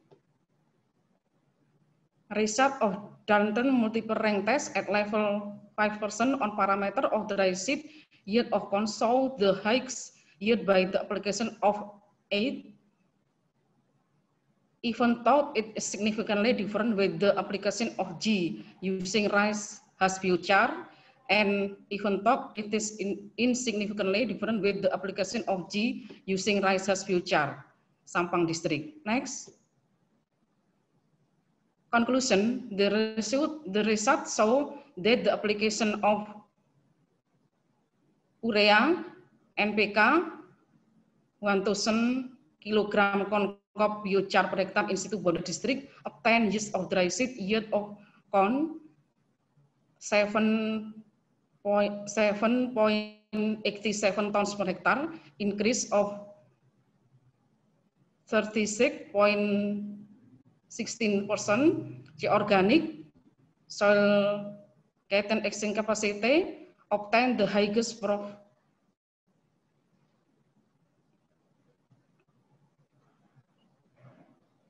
15.4 rupiah or increase NTSC ratio to 0.28 from the recommended rate in organic fertilizer, while in Sampang district obtained use of dry seed yield of corn increase, soil cation exchange capacity, obtain the high profit of 14.4 The application of concave biochar has a significant effect on dry seed geocon and is able to increase organic and cation exing capacity in dry land. Thank you, Ibu Dr. Wirastuti. Thank you so much, Ibu Ami Krishnawati. What a great presentation with a timely manner. It's a new innovation from the team in Malang. Thank you so much for your great presentation. So now we move to the last presenter, but not the least one. The next topic is the biodegradation of antibiotic and antibiotic residues on chicken manure by composting using microprocesses. Please welcome Ibu Salma from ISRI. Thank you. Thank you, Dr. Wiwit. I would like to present our research about the biodegradation of tetracycline residue in chicken manure by composting processes. The positive effect, next please. Positive effect of livestock manure both as organic fertilizer and soil ameliorant on horticultural crops is no doubt. Farmers rely heavily on the use of livestock manure to support growth and yields, especially for organic farming. Unfortunately, animals discharge the antibiotic in their feces and urine between 70 up to 90%. Several studies have confirmed that antibiotics used in animal production are present in the fresh manure, manure storage tank, soil, surface, and underground water. Land application of chicken manure spread antibiotic into the environment at large scale, even though antibiotics are relatively recalcitrant to degradation. So we need the technology to eliminate the antibiotic residue in chicken manure so the application will be environment friendly. Our aim, our research objective is to eliminate antibiotic residue in chicken manure using the decomposer. Next, please. Next, please. We have two experiments, namely laboratory experiment conducted at Biology Laboratory of ISRI and greenhouse experiment conducted at Laladon installation of ISRI. The fungi we use our ISRI collection consists of 4 strains of cellulolytic fungi and 1 lignolytic fungi. Viable cells were counted by total plate count, and the strain that perform well growth on tetracycline-contained media will be combined and act as a biodecomposer with the name fungal consortia. A raw material we used in greenhouse experiment was boiler manure. We had a completely randomized design with 5 treatments and 5 replications. The treatments were A, control without a decomposer. We use existing water content 15%. And we adjust the water content 55% for the B up to E treatment. B treatment without decomposer, C treatment composting with MAL. MAL is microorganism, local microorganisms, is a liquid fermented fruit and mollusk without adding microbes. D is composting using fungal decomposer that we get from the research one, the laboratorium research. And E is composting using a commercial decomposer. We cover the pot with tarpaulin, incubation for 30 days. The parameter we check were the content of tetracycline using HPLC, CO2 evolution, the content of organic carbon, total nitrogen, and CN ratio. Next, please. This is the picture of the fungi that we use in this experiment. The picture below show the experiment at the greenhouse. Next, please. The result of the experiment, the picture show the curve of fungi growth rate in 2 kinds of media. Actually, 1% of malt extract was not a rich media. It used only as a starter for early growth. It was expected that fungi could use the C source by breaking the C carbon chains of tetracycline. Fungal population of strain 134 and L7 still 6/10 CVU per milli after 15 days growth in tetracycline contained media. But the fungal population of 3 other strain start to decrease, become 4/10 up to 5/10 after 15 days. So we designed the fungal consortia consists of 1, 3, 4, and L7 strain for further experiment. Next, please. Next, please. Okay.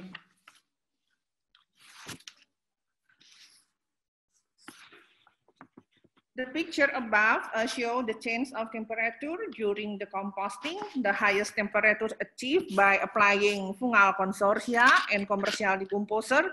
The temperature reached 55 degrees Celsius after 9 days composting. And picture below show the average of temperature achieved during the composting. The average temperature was 42 up to 45 degrees Celsius, except the control only 38 degrees Celsius. Next, please. The content of tetracycline reduced up to 72% after composting for 15 days by applying commercial decomposer, and reduced up to 65% using fungal consortia also after 15 days composting. And the tetracycline content of both treatments become nil or not detected after 30 days composting. The table below show the CO2 evolution during the composting.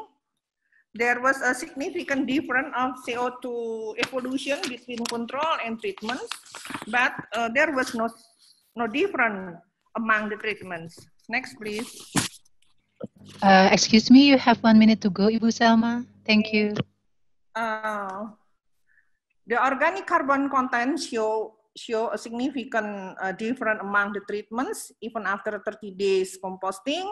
And nitrogen content and NCN ratio show no difference among the treatment.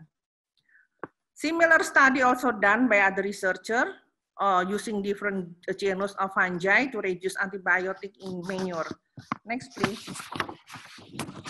Conclusion: the viability cell of Trichoderma viride strain 134 and Lentinus strain L7 growth in tetracycline medium during 50 days incubation still reach 6/10 CVU per milli.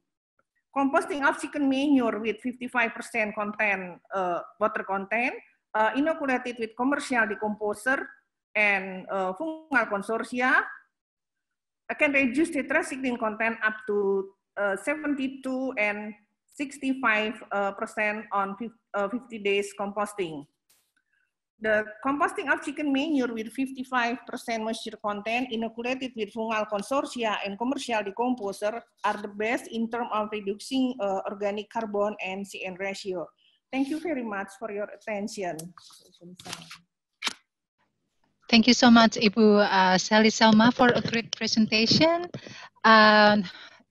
Congratulations for the team for producing and delivering a great research. Thank you so much. So, ladies and gentlemen, now we move on to the question and answer session. I would like to invite the team to provide the speaker the list of questions that has been addressed by the participant. For all the speakers, maybe the first speaker, Bapak Irawan, can you see properly the list of the question on the screen? Not yet. The IT committee, I think the screen is not yet properly present the question. Yeah, maybe the window a little bit squeezed here. Would you please to make it wider? All right. Well, thank you so much. It's perfect. Yeah. Bapak Irawan, would you please address the answer from the participant? Thank you. Okay, thanks for the questions. The first one from Mr. Yudi Widodo. Yeah, actually the 8 and 9 is not the treatment, but it's the number ID of the farmer as replication. So the treatment is the with and without, with the PUTS and without PUTS. It means farmer practice. So there are many farmers that can good or high yield of the rice in this research. The yield gaps here is almost from 6.4 to 9 ton per hectare for the POTS plot, and for the farmer plot is also for 6 to 9 ton per hectare. So there is variation from the paddy field, whether in the PUTS or the farmer practice, because there are many factors that influence in the field. Okay, for the second question from Mr. Anand, I think the answer is yes. If the other parameters are the same, so if the soil status is if the nutrient soil status is low, and then use PUTS and come to the multitude of using NPK or urea or other fertilizers, then the yield will increase if the other parameters can keep the balance. I think that's all, the answer. All right, thank you so much, Bapak Irawan, for the great answer. We move to the next question for the second presenter. Would you please to move out? Okay, this is for Ibu Ani Susilawati. There are two questions addressed by the participant. Would you please to answer this list of questions? Gambarnya. Kok nggak ada Pak gambarnya Pak? Ibu Susilawati? Okay. Yes, okay. Okay, please, time is yours. Thank you for the response to my presentation. Question for me from Yudi Widodo and Hawania Hafiz. I will combine the answer. This research was conducted in the rainy season. So black and silver mulch silver plastic was chosen with consideration that mulsa could reduce the level of damage to chile due to anthracnose. This is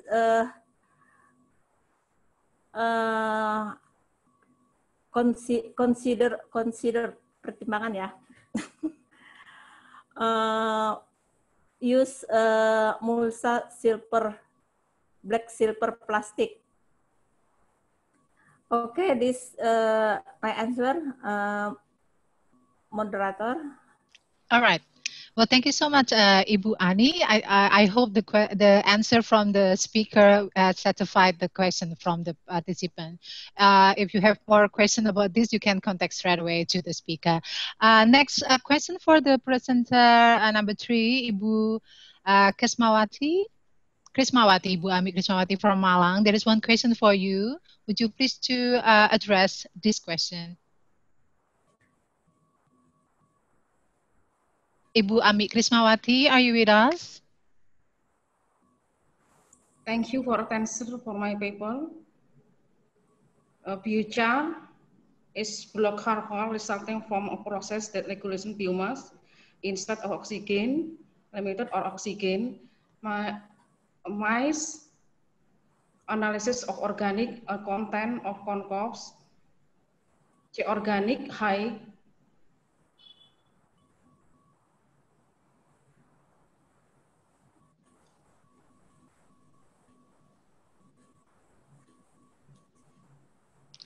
Hello. Yes, Ibu. Yes.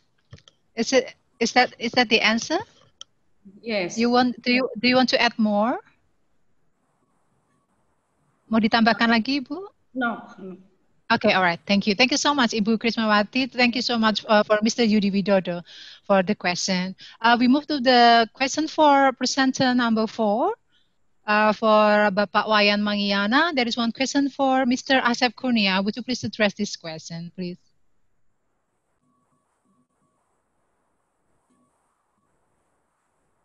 Bapak Wayan Mangiana. Sorry, I forgot to unmute. All right, okay, please. Yeah, thank you for the question, but the answer is unfortunately, I didn't measure the pH. I think a bit low because it was after ice. Could be, but I didn't measure the pH. All right. Thank you, Bapak Wan. I believe that there is more question from Mr. Asep Kurnia asking why you didn't do the soil pH measurement, but it will be more discussion later and the behind the scene. Thank you so much, Bapak Wayan and Bapak Asep Kurnia. Thank you. All right. The next question for presenter number 5 for Ibu Asalma. Oh, there is no question? Okay, I should check in the chat whether is there any question from Ibu Salma. Okay, I think Ibu Salma have perfect presentation, so there is no question. Everything that you already present already clear. All right, thank you so much, ladies and gentlemen, all the great participants of the session, parallel section 6 on digital precision agriculture. I think this is the end of this session. Again, thank you so much for your time and your effort to be with us. Please apologize. My apology if there is some mistake and lack of awareness for your present. So thank you so much, and congratulations for all the committee for today hard work. We really appreciate your work to make all the process of the session run smoothly. So now I return the time to the secretary, Bapak Gani. Thank you. Thank you very much. Thank you very much, And Salim, Mr. Goodbye. See you tomorrow. All the participants and Mr. Wirasuti Widiatmanti. And we apologize for this inconvenience what happened before. That's all right. All right. Thank you, Bapak Gani. Thank you for all speakers. Thank you for Bapak Irawan, Ibu Susilewati from Balitra. Thank you for Ibu Krismawati for Malang. Thank you for Pak Wayan from Mataram and Ibu Salma from Chart from Bogor. Thank you so much. Thank you for tomorrow's session. There will be more a great topic that you can enjoy. Good afternoon. Assalamualaikum warahmatullahi wabarakatuh.